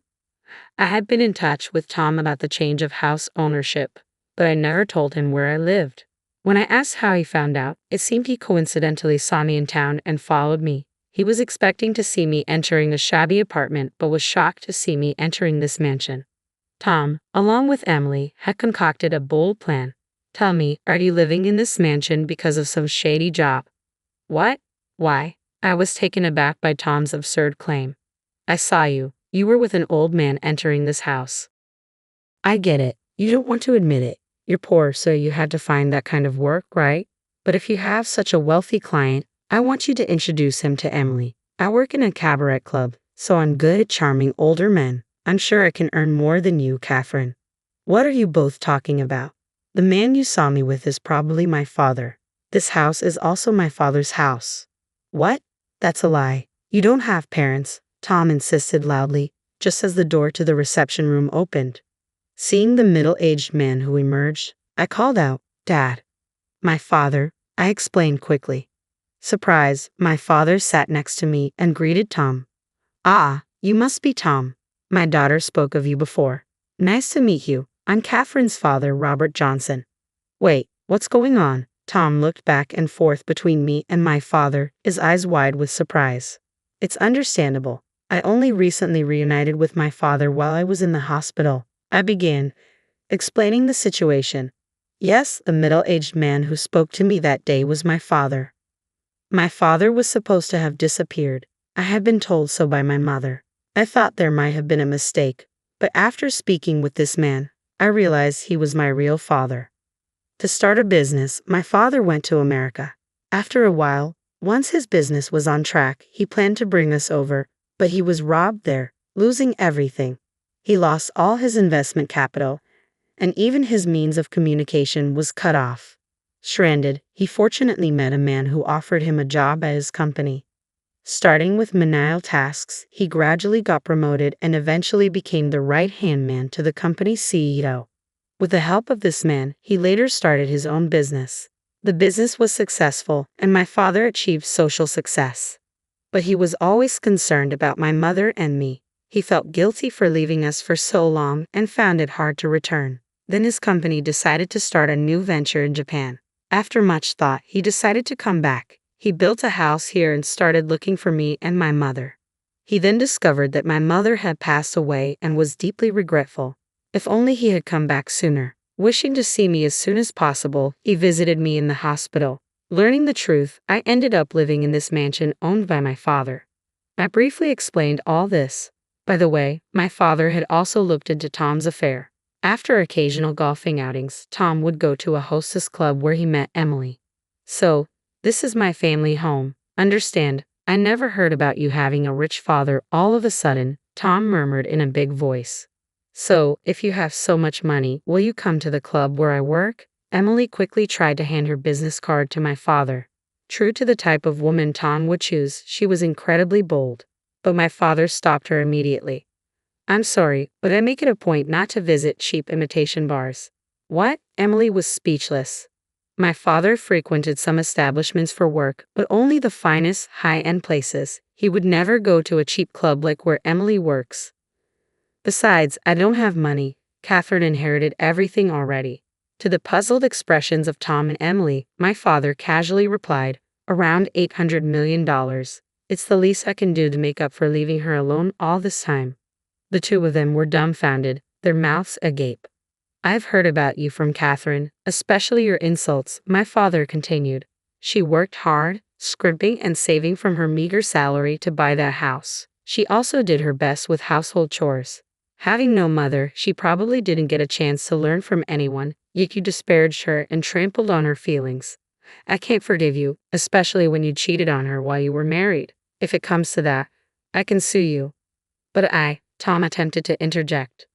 Catherine's struggles were partly my fault too, my father continued, cutting him off. You mocked me for being poor and for not having parents. I'm fed up with someone like you who lacks compassion. Never come back to this house again. Goodbye. Is there anything else you need? If you're done, can you leave?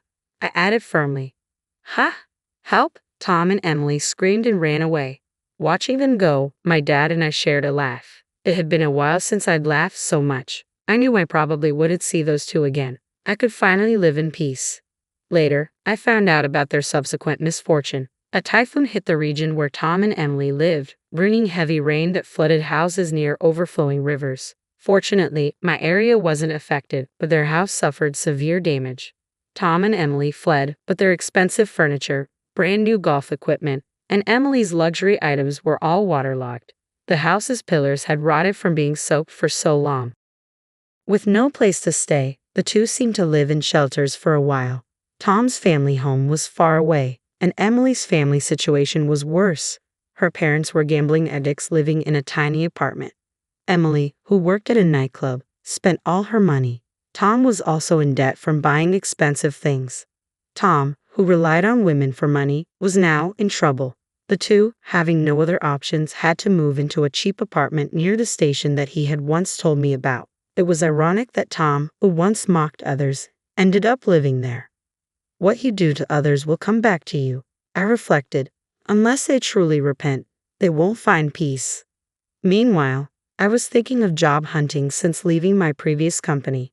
When I talked to my father about this, he offered me a position at his company. The job is in sales like before, and it's fulfilling.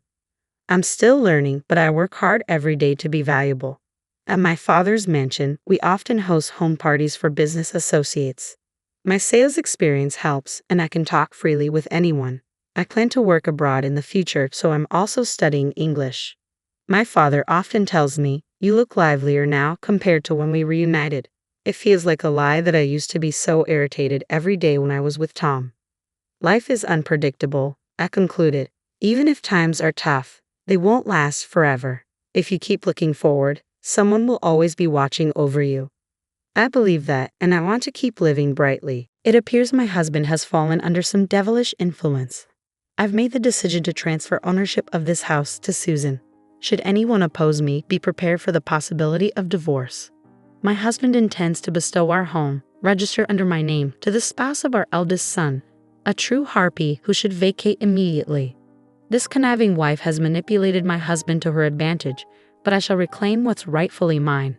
I find it rather amusing, really. I can easily manage the monthly mortgage of $1,800 on my own. As it seems, even my eldest son has aligned with her. Well, I no longer hold any sentimental attachment to this decrepit abode. I shall relocate elsewhere. Rest assured, all three of you will face the consequences. Prepare yourselves. My name is Grace, and I am 60 years old. I hold an executive position in a prominent corporation. I reside with my husband, Robert, who is 2 years my junior. Just last year, we embarked on renovating our ancestral home in anticipation of our future. Built by my father, the house had aged considerably and required updates to accommodate our advancing years. However, due to our age and the extensive renovations, the loan amount is somewhat burdensome at $1,800 per month. However, the loan amount is well within our means, and I've been assured of its approval given my executive position in a major corporation. Interestingly, Robert, my husband, manages a small restaurant earning less than me, which seemingly facilitates my loan application process. Yet, solely relying on my income to repay the loan would pose challenges. Although the house originally belonged to your father and is now in your name, I can't help but feel guilty. Would you be able to cover the entire loan amount? In return, I'm more than willing to increase my contribution towards our living expenses. We jointly deliberated on the decision to renovate, and the transformation of our home is nothing short of remarkable. Its newfound beauty and comfort are almost surreal. Renovating the very house I grew up in brought me immense joy, fostering the hope of a lifetime within its walls. I never imagined the day would arrive when I have to bid farewell to this cherished home. Then one afternoon, my phone buzzes with a message. "I'm getting married," announces my eldest son, Jack, through the receiver. At 31, Jack holds a prestigious position as a section chief in a major corporation. He's always been diligent, immersing himself in studies and extracurricular activities, and his dedication has only deepened in adulthood. Despite his achievements, discussions of his romantic life have been scarce. Naturally, I found myself intrigued by the woman Jack intended to wed, a subject of much speculation. What manner of person could she be? If she has captured Jack's heart, she must possess remarkable qualities. Yet, a pang of concern gnaws at me. Could she be scheming, taking advantage of Jack's limited experience in matters of the heart? The anticipation and nerves swirled within me as we awaited the arrival of our son's significant other for the first time. Finally, the day arrived, and a poised woman with chestnut locks draped in a pristine white chiffon dress graced our doorstep. "I'm Susan, pleased to meet you." She greeted us with impeccable manners and a tidy appearance, leaving a favorable first impression. Flashing a brilliant smile, she extended her greetings to both Mom and Dad. Observing her, I couldn't help but feel reassured. Jack could surely be entrusted to her care. It seemed Robert shared my sentiments, his grin mirroring my own.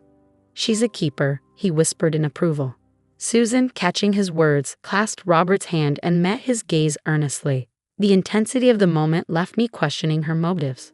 What was she playing at? Taken aback by her sudden closeness, I instinctively recoiled, sensing Jack's own surprise, though Robert appeared unperturbed. While I harbored no feelings of jealousy, the encounter left an uncomfortable knot in my stomach. What are you doing?" I questioned, my tone tinged with uncertainty. "Thank you," Susan replied, her response doing little to ease my unease. Sensing Jack's discomfort, I directed my attention towards Susan, only for her to stammer apologetically, "Oh, I'm sorry. I shouldn't have overstepped on our first meeting. I'm truly sorry," hastily releasing Robert's hand.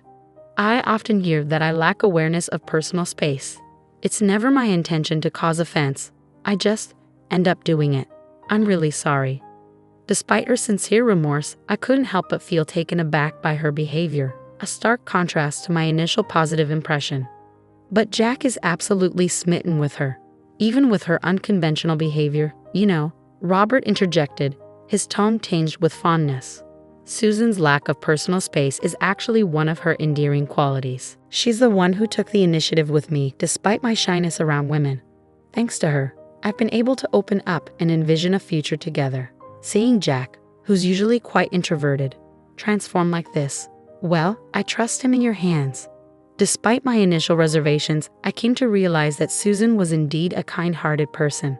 With my approval granted, their wedding plans swiftly fell into place, culminating in a joyous ceremony just a few weeks later. From the depths of my heart, I wish them nothing but endless happiness. 6 months into their marriage, upon returning home one evening, I was greeted by an unexpected sight. A pair of women's shoes sat at the entrance, and in the living room, I found Susan. "Ah, welcome back, mother-in-law," she greeted me cheerfully amidst the scattered remnants of a drinking session. Puzzled by the scene, I couldn't help but inquire, "What's all this? Why the impromptu party without Jack?" Curiosity piqued, I sought an explanation. Well, on my way home from work, I ran into Susan. She expressed a desire to bond, so we opted for a drink. With payday still out of reach, we thought home was the best venue, Robert explained, his tone tinged with amusement. But why not include Jack in the festivities? And I wouldn't want to intrude on the newlyweds' privacy. They could have simply enjoyed a drink at their own place, I countered, tilting my head in confusion. It could have been fine at our place, but our home is a bit of a mess right now, Susan confessed, her words slightly slurred from the effects of the drinks. But why drink here together? Why not invite Jack? I pressed, puzzled by the unconventional gathering. Having a daughter-in-law visit her in-laws for drinks while they're newlyweds? It's a bit unusual, I remarked, scanning the room for any sign of Jack's presence. Jack's swamped with work, you know, and I've been pulling overtime shifts. It's just so lonely, Susan's voice cracked as tears welled up in her eyes. There, Susan, it's not your fault, I comforted, reaching out to console her. Jack is the one to blame for leaving his newlywed wife alone. Robert consoled Susan, gently stroking her hair. Oh, daddy-in-law, I inwardly cringed at the peculiar sight. It was all rather unsettling. Robert, remember your position. Susan is your daughter-in-law. Showing such intimacy is disrespectful to Jack. I reprimanded him firmly, hoping to steer him back to propriety. However, before I could say more, Susan interjected, "Please don't scold daddy-in-law." What? I couldn't help but express my bewilderment at her defense of Robert. Though I had much to say, the exhaustion from a long day at work left me devoid of energy. I'm going to take a bath. Please clean up, I sighed, retreating to the bathroom to seek solace. Resolved to address the situation, I dialed Jack's number to explain the bizarre turn of events. He insists he'll leave work immediately to pick up Susan. Understandable. Susan may be a tad eccentric, but Jack's willingness to drop everything for her speaks volumes about their bond. Still, I can't shake the feeling that life with her post-marriage might be a tad challenging. Despite my uncertainties, I resolve to offer Jack some marital advice when he arrives. Lost in contemplation, time slips away as I soak in the tub. Feeling a bit woozy, I make my way to the living room, expecting to find Jack ready to escort Susan home. To my surprise, Jack, despite being the designated driver, is indulging in a drink. Jack, you drove here, right? You shouldn't be drinking, I gently remind him, only to be met with a cheerful, tipsy response. Susan wanted a drink, so I thought we'd make a night of it, Jack explains, his words tinged with joviality. While I'm relieved my son will be staying the night, the presence of the daughter-in-law who's left a less than stellar impression gives me pause. Suddenly, a sense of bewilderment washes over me. Eh? I stammer, genuinely puzzled. But before I can protest further, Jack, already well into his drinks, interjects, "You know, I could drive you guys home." I don't want Susan to overstay her welcome. Despite my fatigue, I offer to chauffeur them home. However, Jack, ever the gracious host, insists, No, I feel bad. Why don't you join us for a drink? I'm rendered speechless. Something feels amiss. Suddenly, Susan flashes a mischievous grin. It's as if she's mocking my confusion. It's just my imagination, right? I try to convince myself it's a misunderstanding. Little do I know, her elaborate scheme has already begun unfolding. The following day, Susan returned, her apologies pouring forth like a flood. I'm truly sorry, she insisted before promptly leaving. I felt a sense of relief wash over me, as if a tempest had finally passed. However, Upon returning home that same evening, I found Susan once again present, with no sign of Jack in sight. A wave of despair crashed over me, though the circumstances differed from the previous day. I apologize for disturbing you once more, but I felt compelled to offer my apologies, Susan expressed, presenting me with a box of sweets. I got carried away. My mistake, Robert chimed in, his remorse palpable. While somewhat irksome, their display of contrition signaled a genuine effort to mend their ways. I forgive you. Thank you, I responded, sensing Susan's discomfort and appreciating their attempt at reconciliation. With that, Susan ceased her visits, sparing me further interaction. To be honest, I was relieved. I had no desire to engage with her any longer. Or so I thought, until one fateful day when Robert approached me with a solemn expression, signaling he had something important to discuss. As I pondered what it might entail and remained in the living room, Jack and Susan returned home. It's been a while, I greeted them, only to be met with silence. Perplexed, I wondered if they hadn't heard me. Suddenly, Robert's voice shattered the silence, declaring, I'm giving this house to Susan. If you object, we're getting a divorce. My mind reeled in disbelief. What was he saying? I couldn't comprehend his sudden proclamation. Mother-in-law, please leave, Susan interjected, her words plunging me into chaos. What? What does that mean? I demanded, my thoughts spinning. Hold on, why are you giving the house to Susan? I pressed Robert for answers, but his response only deepened my confusion. You've been bullying Susan all this time, he accused. Bullying? That's absurd, utterly baseless, I protested, struggling to make sense of the accusations hurled my way. But no matter how vehemently I argued back, Robert wouldn't listen, so shut up. Susan's words hit me like a slap in the face, explaining why she had been in tears, unable to return home until now. Robert's shouting only intensified, while Susan's tears continued to flow. How had things spiraled to this point? Suddenly, Jack chimed in, his voice laden with disbelief. I never imagined my mother would stoop to this. It's beyond messed up. The more I denied the accusations, the more enraged they became. Susan's tears seemed endless. That's it. I'm divorcing you. Leave now. I'm staying here with them, Robert declared firmly. Why should I give my house to Susan? I demanded, incredulous. In response, he shot back, because Susan is deeply hurt. Ordinarily, we demand compensation, but I believe there's a better way. By taking away your prized possession and giving it to Susan, it'll inflict the appropriate amount of damage on you, don't you think? I didn't bully her. Why should I be the one suffering? Besides, Susan quit her job when she got married. There's no way she can afford an $1,800 loan, I argue. Robert's response comes swiftly. Don't worry. We'll put the title in Jack's name. With his salary and his previous employer, we can make the change right away. Despite his assurances, I remained skeptical. Changing the title is no small feat, especially with the loan in place. It's not as simple as just flipping a switch. I doubt the bank will approve it, I counter. Robert, however, remains optimistic. You work for a big corporation, and so does Jack. We should be fine. Besides, I have a friend who works at the bank where you have your loan. I'm sure we can talk to him, and everything will work out. It's baffling where their sudden confidence stemmed from.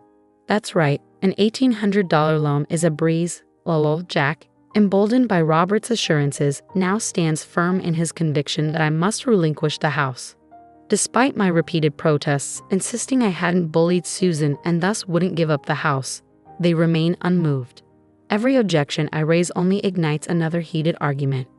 This is too much, I mutter, growing weary of the ordeal. Through her tears, Susan finally speaks up, her voice trembling with emotion. Mother-in-law, for the sake of this child, please, she pleads, gently caressing her belly. My heart skips a beat as the weight of her words sinks in. No way, Mom. Susan is pregnant, Jack interjects, dropping the bombshell. Given her fragile state, the stress might lead to a miscarriage. So please, reconsider, he urges. Stress during pregnancy is indeed a serious concern, but surrendering my home over baseless accusations seems unfathomable. I'm left feeling bewildered and conflicted. Please just leave me alone for a moment, I murmur, retreating to the bedroom, seeking solace from the chaos unfolding. Doubts gnaw at my mind as I ponder Susan's accusations. Have I unknowingly treated her poorly? I wonder aloud, sinking into the bed, consumed by worry. Then a sudden discovery jolts me from my thoughts. What's this? I gasp, spotting a strand of brown hair on the bedspread. Robert's and my hair are both jet black. There's no plausible explanation for a stray brown strand. Could this revelation hint at infidelity, adding another layer to our already tumultuous situation? My mind reels at the possibility, teetering on the edge of despair. I don't even know what's real anymore. I whisper, tears streaming down my face as I succumb to exhaustion, drifting into a fitful sleep. When I awaken, the room is cloaked in darkness, signaling that night has fallen. As I attempt to make my way back to the living room, voices drift through the air, indicating that Jack and Susan have yet to return home. I wish I could join in for a drink. Robert's voice rings out, brimming with enthusiasm. You can't, remember? You're pregnant, Susan reminds him, her tone equally fervent. Faced with their fervor, I find myself unable to intervene, resigned to the silent turmoil raging within me. Susan's cryptic accusations had left me in a state of despair, unable to bring myself to face the unfolding drama in the living room. Suddenly, the hushed tones of an intimate conversation pierced the silence. "Oh, Susan, I love you," Robert's voice murmured affectionately, followed by Susan's hesitant response, "Stop it, Robert. What if Jack or my mother-in-law finds out?" My heart raced with confusion and disbelief. What on earth are Robert and Susan doing? I muttered to myself, unable to comprehend the scene unfolding before me. Don't worry, Jack is passed out drunk, and Grace hasn't emerged from her room in ages. She's probably fast asleep by now, Robert reassured Susan, his tone laced with amusement. The realization hit me like a ton of bricks. So they've been planning this all along, I realized, a surge of nausea rising within me. They kicked me out of my own bed to have their tryst with Susan, hidden from Jack. My home, a mere venue for their illicit affair, I concluded bitterly, feeling utterly betrayed. Fine, I'll let go of this wretched place. But mark my words, there will be consequences. The following morning, I feigned sleep in my room, pretending as though nothing had transpired. Truthfully, I couldn't bear the thought of sleeping in that bed any longer, and the shock of the previous night had rendered sleep elusive. Finally summoning the courage to relinquish the house, I declared, "I've decided to hand over the house." The reaction was immediate. A collective grin spread across their faces. "Fantastic, let's initiate the transfer of ownership right away," Robert exclaimed eagerly. "I'm sure I can secure a loan approval in no time," Jack chimed in, his excitement palpable. It pained me to see him so oblivious, but I refrained from speaking the truth to a son who seemed wholly under his wife's sway. "Not yet," I interjected, delaying the proceedings. In the days that followed, divorce procedures and the transfer of ownership consumed our time and energy. It was a grueling process, but we persevered, ultimately succeeding in changing the ownership. "From today onward, it's no longer your house," Robert proclaimed triumphantly. "Get out of here, old lady, lol." Susan's spiteful whisper sent a surge of anger coursing through me. "I'll leave, you don't have to tell me," I retorted, masking the hurt beneath a veneer of indifference. Surrendering the house I had called home for a lifetime was undeniably sorrowful, but it had morphed into a den of betrayal. Yet, I harbored no regrets. From now on, I'll turn the tables on these three in their twisted dynamic. They'll rue the day they crossed me, I vowed silently. Nearly a month after vacating the premises, I felt ready to execute my plan. Returning to my former home, I hesitated only briefly before ringing the doorbell. "What does a stranger want here?" Robert's voice, tinged with anger, greeted me even after all this time. "May I come in? I have something important to discuss," I stated assertively, unwilling to be dismissed so easily. "Why should I let you in my house?" Robert hesitated, clearly reluctant to entertain my request. "It's for Susan's sake, too. I have something important to share," I insisted, hoping to pique his curiosity enough to grant me entry. The mere mention of her name was enough to sway Robert, allowing me entry without hesitation. Though I felt a wave of disgust at the thought of invoking her name, I knew Robert's weakness for her, so I played that card. "An outsider is here," Robert announced, a term that stung, considering our former marital status. His choice of words irked me, but I pushed aside my irritation, focusing on the task at hand. "What do you want after all this time?" he demanded, the tension palpable in the room. I want you to look at this, I replied, laying out the photos before them. What? What is this? Robert's voice betrayed his confusion as he studied the images before him. These are, he began, his words trailing off as he recognized the figures in the photos, himself and Susan, captured on what appeared to be a date. In truth, since our divorce. I had enlisted the help of a private investigator to track their movements, resulting in these incriminating snapshots. Just a moment. What are you trying to insinuate with these photos? Robert's tone turned defensive, attempting to downplay the significance of the evidence before him. We're simply a close father-in-law and daughter-in-law, nothing more, nothing less, he asserted, his words ringing hollow in the face of the damning evidence. Yeah, why are you resorting to such underhanded tactics? What do you hope to achieve by presenting these nonsensical photos? Susan chimed in, her tone laced with disdain. Despite their protests of innocence, I remained unconvinced. Well, how about this? I announced, retrieving my smartphone and playing a recorded conversation. I really do love Susan. Hey, if you speak so loudly, Jack and mother-in-law will wake up. Robert's voice echoed through the room, followed by Susan's murmurs. What? What's this? Robert's voice trembled with disbelief as he listened to the recording. Actually, the day I discovered your relationship, I had recorded your conversation. I explained calmly, though my heart raced with anger. No, this is a misunderstanding, Robert protested desperately, his words falling on deaf ears. What misunderstanding? This is clearly not acceptable, Jack interjected, his fury palpable. She kept her head down. I added, deciding to stoke the flames further. Listen, I hate to ask, but who's really the father of that baby in your belly? I pressed, watching as Jack's complexion turned ashen. Is it with a dad? Jack's voice quivered with fear. No way, my father-in-law was pulling out every time. Oh, Susan's words trailed off, a realization dawning upon her too late. You just admitted it, didn't you? You just admitted it. Robert and Jack erupted into shouts, their anger boiling over. In the chaos that ensued, they ended up wrestling with each other, their scuffle abruptly interrupted by Susan's cry of pain as a cramp seized her stomach. I've been saying this all along, haven't I? I haven't been bullying Susan. Could it be that you were lying just to drive me away, to manipulate Jack? I interjected, my voice laced with frustration. Jack recoiled in disbelief. You're kidding. What the hell? That's just messed up with you guys, he exclaimed, his trust shattered. Unable to trust even my own mother, I watched as Jack grappled with the betrayal, his sense of guilt palpable. Now that you understand all this, spill everything, he demanded angrily, his gaze fixed on the two culprits. Reluctantly, they confessed, revealing, we have enough evidence. Here, are we going to court? The mere mention of the word court seemed to loosen their tongues, and they began to speak. Apparently, Susan initially loved Jack, but upon seeing our newly renovated and beautiful home during their marriage proposal, she grew envious. My parents' house was pretty run down, and I was jealous of a beautiful house like this, she confessed bitterly. The interior was quite nice too, she explained tearfully. It became evident that the woman who coveted a home like ours had meticulously orchestrated her plan to win over Robert on the day of the marriage proposal. So she intentionally ambushed Robert after his work without inviting Jack and brought him home.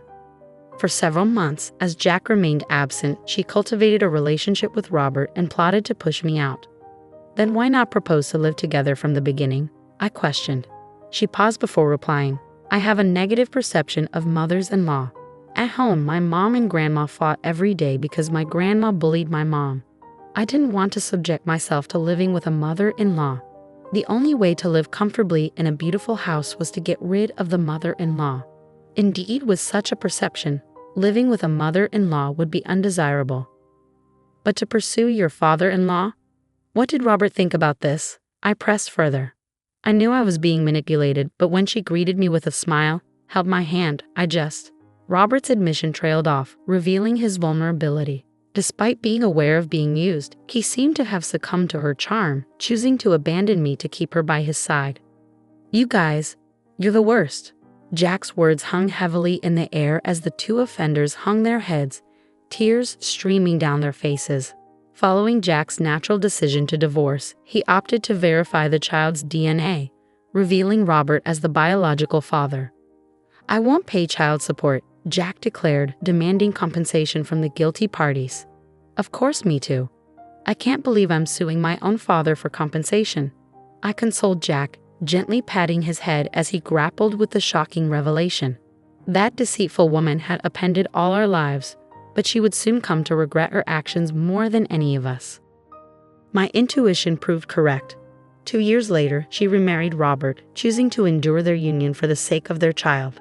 Placing their offspring in daycare, she resumed work. "Look, Daddy, Uncle came to pick you up today," she chirped to their child, unaware of the disapproving glances from other mothers at the daycare. The children seemed to be adjusting well, but she's struggling to connect with other moms, feeling isolated. When she attempted to explain her divorce and remarriage to her own parents, their fury was directed at Robert, leading to their estrangement. It's all a consequence of her choices. As for the house, Jack now resides there alone. I contemplated selling it, but couldn't bear to part with it, considering it's been Mom's home since birth, a repository of cherished memories. Despite my insistence that the house felt eerie after everything that happened, Jack couldn't bring himself to sell it due to overwhelming guilt. Perhaps influenced by my constant aversion to the house, Jack arranged for it to be professionally cleaned and cleared out of all remnants of Robert and Susan. Despite his efforts, Jack felt remorseful, acknowledging the pain he caused Mom. "Even though it was because of that woman, I did something terrible to Mom. I know you probably won't forgive me, but please visit me or come to the house on a whim, and let me show you some devotion," he pleaded, offering me a ticket for a hot springs trip. Though I'm not ready to forgive him just yet, Jack's remorse has touched me. I'm considering taking steps to rebuild our parent-child relationship to what it once was. "You quit your job. Does that mean you're leaving me?" "No, that's not what I meant. Becoming independent is just a career shift for me. It doesn't mean there's no income." "You're going independent. Are you serious?" "That won't work." "Well, if you feel that way, maybe it's time for us to go our separate ways." "Wait, are you talking about divorce?" "I can't support someone who isn't working." "My name is Lisa. I'm 40 years old, balancing work and raising my child. I took time off when my daughter was born, but when she started elementary school, I was fortunate to be rehired by my previous employer. I primarily work from home now. With my daughter in 6th grade and my life more settled, I believe it's time for me to explore new opportunities at work. My husband is 40 just like me. When we first got married, he was a salesman with a promising future. Confident in his abilities, he switched jobs 3 years ago, hoping for a better salary. However, the outcome was the exact opposite. His new salary is lower, his benefits are worse, and he now works overtime every day. My family runs a farm in the countryside. Since she was young, my daughter has enjoyed spending time there, helping out in the fields whenever she visits. My parents love working alongside their grandchildren and have always been dedicated to involving her in farm work. Despite this, my husband despises the countryside and refuses to visit my parents' house with me for any reason. I'm heading back to my parents' house for a week. What about you? I've got work, so I won't be joining you. I'm tied up with a project that's nearing completion. Got it. I always knew my husband wouldn't be coming along, but it's important to ask anyway. Even if you're aware he won't be there, it's part of being a family. When my daughter and I are away at my parents' house, he calls me every day. While it's fine if he's calling out of concern or affection, his calls often revolve around trivial matters. What should I have for dinner today? How about the leftovers in the fridge? I'm not really in the mood for that. Then why not cook something yourself? Why should I? I'm exhausted. I know you've had a long day. By the way, where are my change of clothes? They're folded in your usual drawer. Whoa, what's with these corners folded like this? Well, if you're not going to take care of it, then you're on your own. My husband has been like this the entire time I've been at my parents' house. I mostly ignored his calls and messages. He's never happy when my daughter and I visit my parents. Every time we return home, the place is a mess with garbage everywhere. Mom, when we visit Grandpa's house, he always leaves the room in such a state. Yeah, he does. Why do you always end up cleaning up after him? Mom, he's the one making the mess, right? Shouldn't he clean up after himself? Absolutely. My daughter is just as frustrated with my husband's attitude as I am. Even though we enjoy our time at Grandpa's house, I dread coming home to a messy place. Yeah, Mom doesn't like it either. Hey, can we leave Grandpa's house soon? I feel bad for Grandpa and Grandma. They work so hard in the fields. I wish I could help them more. Thank you. Grandpa and Grandma would really appreciate that. My daughter's kindness is a stark contrast to my husband's selfishness. I'm growing increasingly tired of his childish behavior. After a long vacation, I returned to the office to discuss my health, annual assessments, and future goals. My daughter's suggestions inspired me to present a proposal to the president. Why don't we use our program to integrate more IT into agriculture? Well, that's a concept other companies have been exploring for quite some time. That's true. It's a field that's been established abroad for decades. Japanese companies have been developing new agricultural business models for the past 10 years. With the data and patterns we have, I believe we can make it work. We already have potential farmer partners who are interested in this operational model. I'd understand. In the meantime, could you submit a proposal? Sure, I'll get on it. I immediately reached out to my parents and they agreed without hesitation. My daughter's comment about her grandparents working hard and her desire to help sparked a great business opportunity. A month after submitting the proposal, my project was approved. I threw myself into the work, driven by the hope that if the project succeeded, it could benefit my aging parents. However, my husband was relentless in trying to undermine my enthusiasm. You've been acting kind of flirtatiously lately. It bothers me. Oh, really?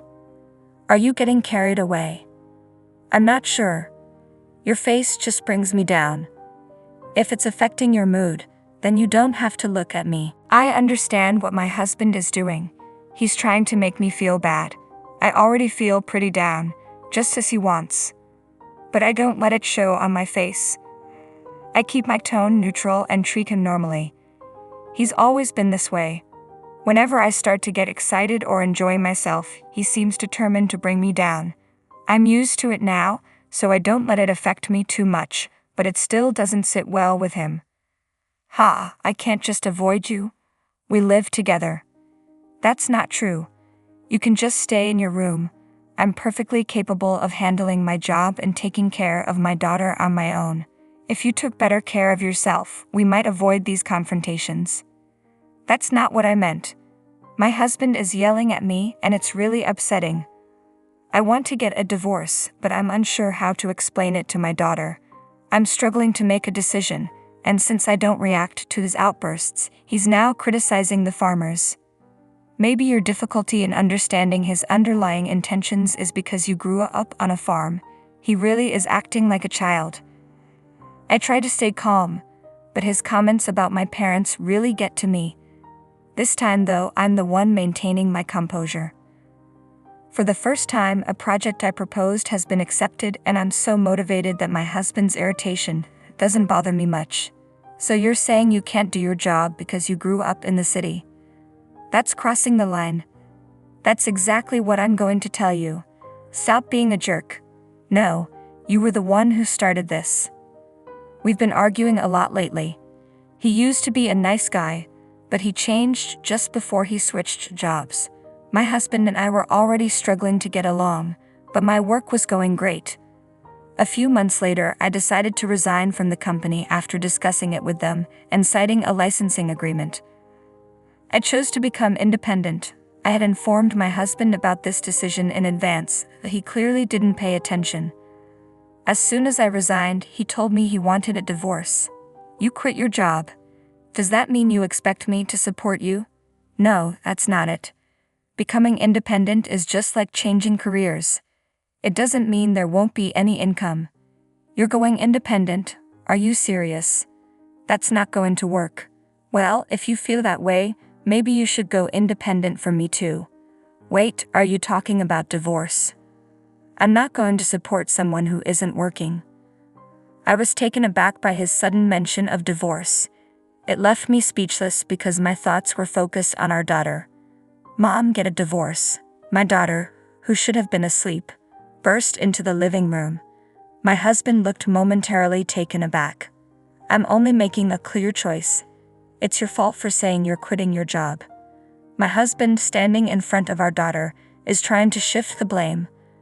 But my daughter only sees me, and my husband's behavior has been out of touch from the start. Are you sure about this? Yes, I want you to get a divorce. I don't like him. He always says hurtful things to you. Mom, don't say you're staying together just for me. I want you to get a divorce right now. All right, if that's what you want, let's go live with Grandpa and Grandma. Thank you. But you'll need to switch schools. Are you okay with that? Yeah, I'm totally fine with it. Great. Let's go. You don't have to talk to Dad anymore, right? Yeah, I suppose. Well, I guess that's it for now. We can work out the details later. Hey. Oh God, what now? It's not my fault, you know. All right, we'll discuss this later. I just hope you can build a future we won't regret. Huh. I'm not doing that. I'll be free once you're out of my life. I turned away from my husband, who was still shouting, and left the house with my daughter. At my parents' house, my daughter seemed at ease. Despite my concerns, she appeared to be enjoying her new school since the start of the semester. Once she was settled, my husband and I had another conversation about the divorce. He insisted he wouldn't pay alimony, claiming it was my fault. Normally, if I were at fault, he'd be the one seeking alimony. Yet since he wasn't asking for any, I didn't understand why he felt I was liable. I will be requesting proper alimony. Huh. You think you can do that because you believe I'm at fault? You. I knew it. You're just unemployed and lacking any real understanding. How can I be at fault? I haven't done anything wrong. True, you haven't done anything about the house or our daughter. I was shouldering all the responsibilities while you were content, but you're always so accommodating to Mary, handling everything for her. What? I placed the evidence of my husband's infidelity on the table. What's this? How did you get this? Did you steal my phone? That's rude. Excuse me. You're the rude one. You're a married man. What do you think you're doing? And I didn't gather this evidence. You had the means to hire a detective. It's about our daughter. Ha! She's the one who collected all this. After we separated, my daughter told me that you used to walk arm in arm with a woman she didn't recognize. She used my laptop to sync your phone and showed me the data. She even encouraged me to divorce you, saying she hates you. She's upset that you're her father. So I can divorce you without a second thought. I can't believe you allowed your daughter to see these pictures of you. You're such a poor father. I have all the evidence, so there's no point in making excuses. Also, your new job is a result of yet another affair, and you mentioned you're paying alimony to that affair partner's husband. You even lied about your salary being reduced, and I've looked into everything. After hearing this, my husband, who had been so obstinate, finally nodded in acknowledgement. I'm proud of our talented daughter. I'd be thrilled if she takes over my company in the future, if that's what she wants. Sorry. Are you playing devil's advocate? Let's not get divorced after all. You wouldn't want to be unemployed, would you? No, I'm not changing my mind. Besides, you're the one in trouble. If you refuse to pay alimony and child support in a lump sum, I'll go to your company and tell them everything. Hey, if you do that, I'll lose my job. Maybe it's time you start looking for a new one then. You're going to regret this for the rest of your life. My husband stopped and asked for my help, but I merely smiled and dismissed him. When he hesitated to sign the divorce papers, I hired a lawyer and let them handle everything. Within less than 2 weeks, our divorce was finalized. My ex didn't want to incur any more costs. With 2 alimony cases and child support on top, a lawyer was pushing him to the brink of financial ruin. Eventually, He paid all the alimony and child support in one lump sum. Unable to cover it with his savings, he informed me that he was now in debt. He tried desperately to make me feel sorry for him, but I chose to ignore him. When I also filed a claim for alimony against the cheating partner, my ex-husband and his partner ended up in a huge argument and broke up. The partner was livid about having to pay alimony, but ultimately, she complied. She borrowed money from her parents to cover the payments and then returned to the countryside to help with the family business, where her parents could keep a close watch on her. Meanwhile, my ex-husband could no longer afford the rent on his apartment and had to move into a rundown place. My business has flourished and I'm enjoying every day. While things didn't work out with my husband, I'm grateful that what I've learned has been beneficial for my family's farming business. My parents are thrilled with the new IT system, which has greatly reduced their work hours and eased their workload. This entire transformation was made possible thanks to my daughter, though there was some initial resistance. Allowing her to have a smartphone and tablet in elementary school has proven to be a wise decision. She seems to be making good use of them. While my daughter still loves spending time in the fields, she's developing an interest in my work as well. Recently, she's been asking me to teach her how to build a website. I'm excited about her future. Although my 12-year-old daughter is exceptional, it saddens me that she has been exposed to the less admirable side of her father. I hope the adults around her will provide the care and support she needs. Your mother is right. I look forward to your future. Hello, I'm Kathleen, and I carry a vivid memory from a few months back that I feel compelled to share. It's a story about recognizing toxic behavior and the importance of standing up against it. I'm 31, and my immediate family includes my 34-year-old husband, Anthony, and our kitten. Anthony and I, high school sweethearts, tied the knot at a young age despite attending colleges in different states. Our bond remains strong, and next month we'll celebrate our 13th year together. Regrettably, my mother-in-law, Carol, won't be joining us. From the start, Carol harbored a dislike for me. With 2 sons, she had always indulged and spoiled them, considering no one worthy of her precious boys. Anthony and his older brother, David, were oblivious to her controlling and manipulative nature. As they grew, Carol's overbearing tendencies became problematic, forbidding her teenage sons from dating or socializing with girls outside of school. Despite evident signs, Anthony and David remained enamored with their mother's love, failing to recognize her control. Over time, David began rebelling against Carol's rules, which led to conflicts, even threats against his then-girlfriend, Lauren, now his wife. David, however, stood firm, refusing to succumb to Carol's influence. Gradually, both brothers distanced themselves from Carol. Anthony, while acknowledging his brother's actions, believed they were excessive. In the early stages of our relationship, I refrained from commenting to avoid conflicts. Little did I know that Carol would redirect her efforts toward me, employing every means possible to dismantle our relationship.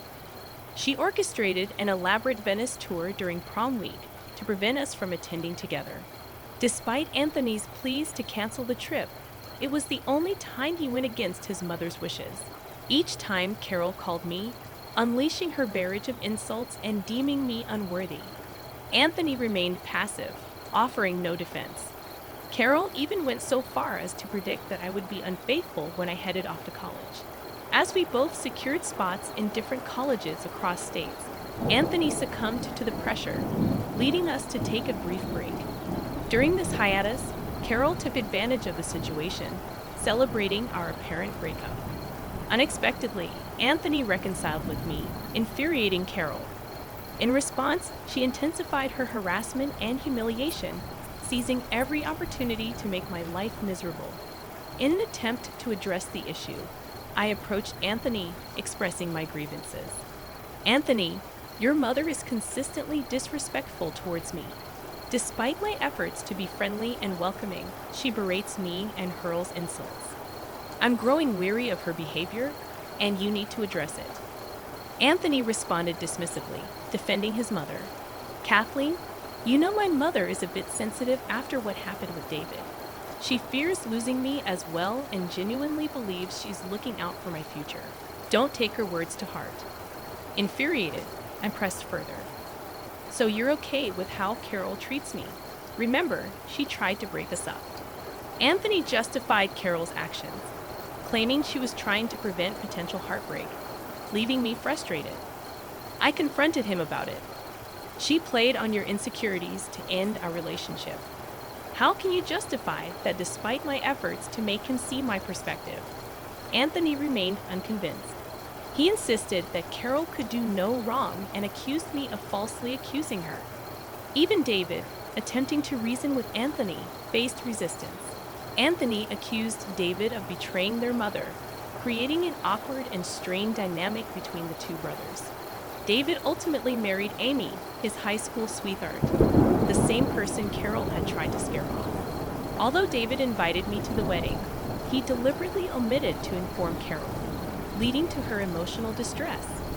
Carol desperately attempted to persuade Anthony to intervene and secure an invitation for her.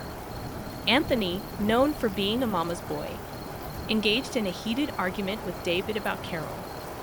Initially reluctant to attend the wedding to support Carol, Anthony faced my challenge, questioning whether boycotting the event was justified given Carol's history with David and Amy. I pointed out Carol's persistent complaints about Amy supposedly taking David away from her during high school, attempting to defuse the situation. I asserted that it was a misunderstanding, acknowledging that mothers can sometimes become overly involved. I emphasized the importance of family, urging everyone to mend bridges and refrain from holding grudges. I reminded Anthony that the decision of whom to invite to the wedding rested with David and Amy. I emphasized the need to respect their autonomy, discouraging any requests. Despite my inability to attend the wedding, I expressed my concern that they might be making a mistake. Planning to RSVP the following day in the hope of influencing their decision, highlighting the potential consequences. I warned Anthony that not attending the wedding might result in being cut off by David and Amy, just as they had done with Carol. After much deliberation, Anthony eventually agreed to attend the wedding.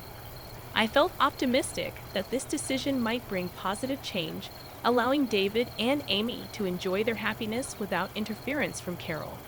They chose to organize the wedding far away to prevent Carol from showing up. However, Carol's reaction was intense when Anthony showed her pictures from the wedding. She cried on his shoulders and insisted on his company for a month. Anthony even canceled our planned Colorado trip to make amends with her. Witnessing how he handled the situation left me feeling pretty heartbroken. Despite the certainty that our love ran deep, breaking up was no longer an option. My only hope was that Anthony would come to his senses regarding Carol's troubling behavior. Fast forward 3 years, and Anthony finally proposed to me. Carol, displeased, put on a facade of happiness for him. Yet, I later discovered she had refused to give him her engagement ring, convinced that I was a gold digger and our marriage wouldn't last. I loved the ring Anthony chose for me, a testament to our financial independence as engineers. Carol's jewelry was the last thing I desired. Wedding planning became a nightmare as Carol inserted herself into every aspect, from cake tasting to venue selection. Disapproving of my vintage theme, she deemed it boring and tacky. Despite my indifference, Anthony and I carefully considered every decision. Frustrated, I confronted him, insisting that his mom needed to give us space. This is getting ridiculous. We're the ones getting married, and your mom needs to let us decide on our own. I don't need her input on everything.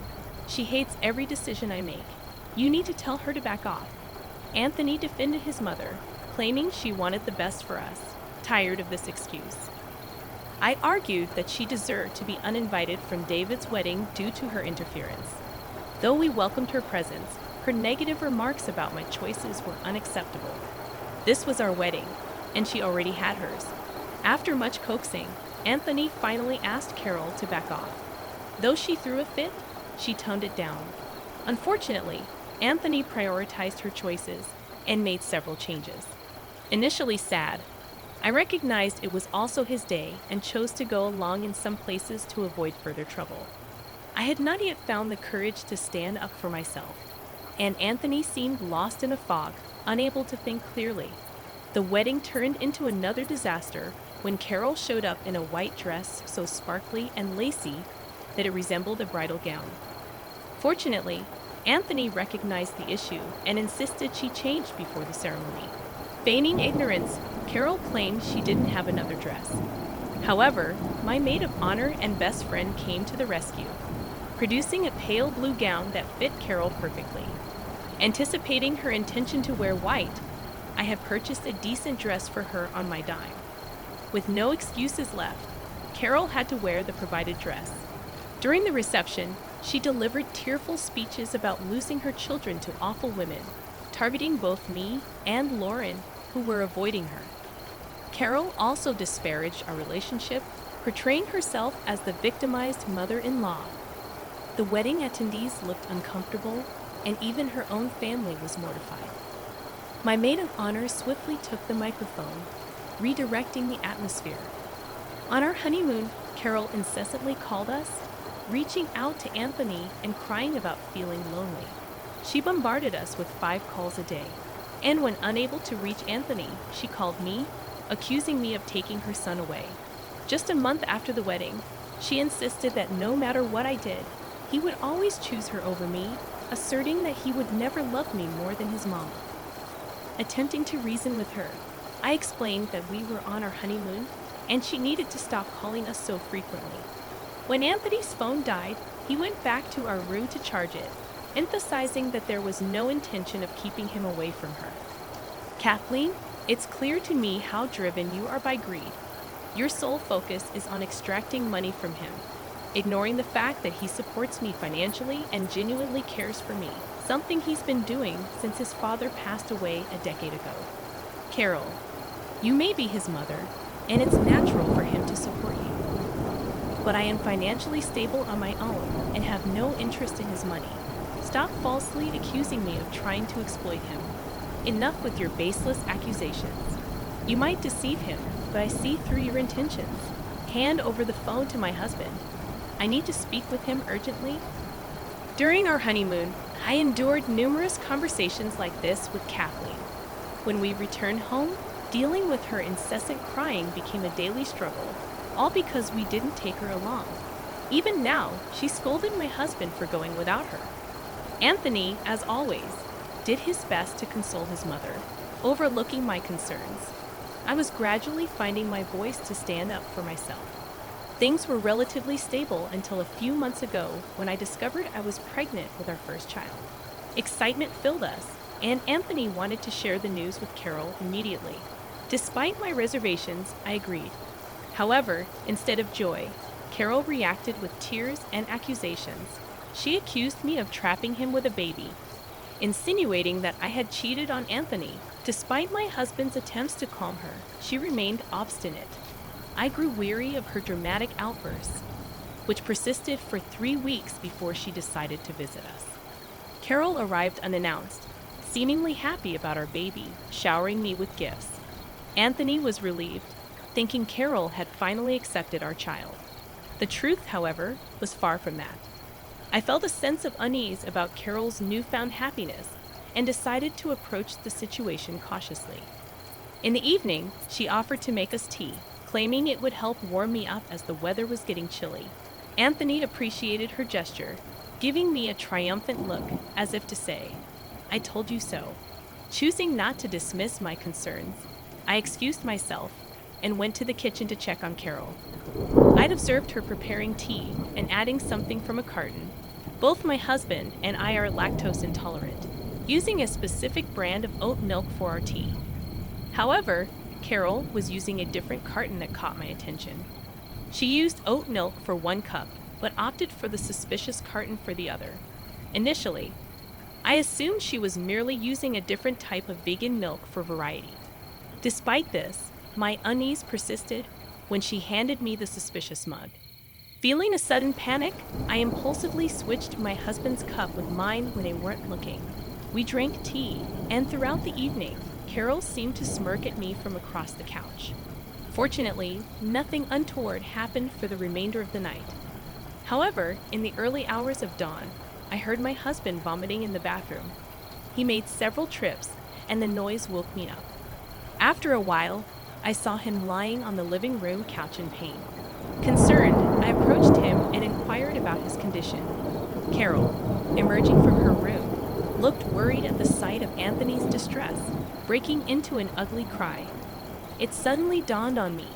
This woman had used cow milk in our tea.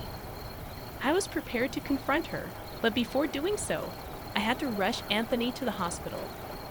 I urgently dialed 911, requesting an ambulance for Anthony, who was experiencing severe stomach pain and was on the brink of passing out. At the hospital, we waited for the medication to take effect. When the doctor arrived for a consultation with Anthony, I brought Carol along. In the presence of both Anthony and the doctor, I coerced Carol into confessing to everything. She was concerned about her son, so getting her to confess wasn't a challenge. The doctor expressed disappointment and informed us that Anthony needed to be hospitalized for a day. After the doctors left, Anthony seemed troubled. The fog in his mind began to clear, and he questioned Carol about why she used milk in his tea, knowing about his allergy. He pointed out that their household didn't even have cow milk, and I didn't consume it either. Carol insisted that she didn't intend to harm Anthony, claiming she was aware of his milk allergy. Anthony was perplexed and demanded an explanation. Carol continued sobbing in a corner, prompting me to reveal the truth. I explained that Carol brought cow milk into their home, not for Anthony, but for me. It was not meant for him to consume, and I had switched their cups when Carol wasn't looking, prioritizing the health of our child. It turned out to be the right decision. Anthony, shocked and disbelieving, accused me of lying. He couldn't fathom why Carol would want to hurt him and our child. I urged him to ask Carol for an explanation, emphasizing that I had taken precautions to safeguard our child's health. Carol erupted into a cacophony of wails and screams, reaching such a fever pitch that a nurse had to usher her out, a move no one objected to at that point. Anthony, visibly shaken and traumatized by Carol's actions, apologized profusely and pledged to keep her out of our lives. Witnessing Anthony's pain, I offered comfort as best I could and took him home the following day. During his hospital stay, I seized the opportunity to change the locks on our house. Anthony called Carol, firmly informing her that we were cutting all contact with her for good. This decision triggered more cries and pleas from her. Insisting that as his mother, he couldn't sever ties, Anthony resolutely rejected her pleas, highlighting how her actions had harmed our family. He emphasized that he wouldn't tolerate it any longer. Acknowledging that he had been blind to her detrimental influence, Carol confessed her motivations, admitting that she sought to hurt me and make me suffer because she felt neglected. Anthony, unyielding, deemed her actions unforgivable, especially considering the potential harm if I had consumed the tea she prepared. Expressing his disgust, Anthony firmly rejected her presence and cut off all communication. We changed the locks to prevent her from entering our home, and when she attempted to force her way in, we called the authorities, blocking her on phones and social media.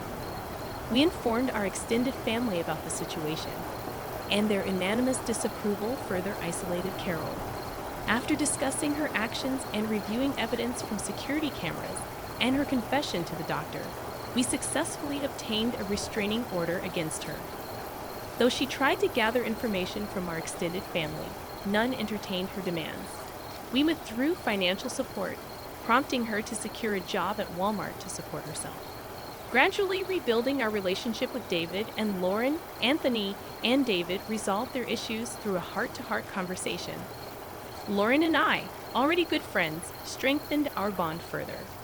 My husband, having come to his senses, shielded me from Carol's influence, and we eagerly anticipated the arrival of our child, with an agreement not to allow Carol any relationship with our future family. Enjoying the newfound peace in our household after Carol's departure, we considered moving to David City after our child's birth. Uncertain about the future, we remained positive that we would overcome any challenges together.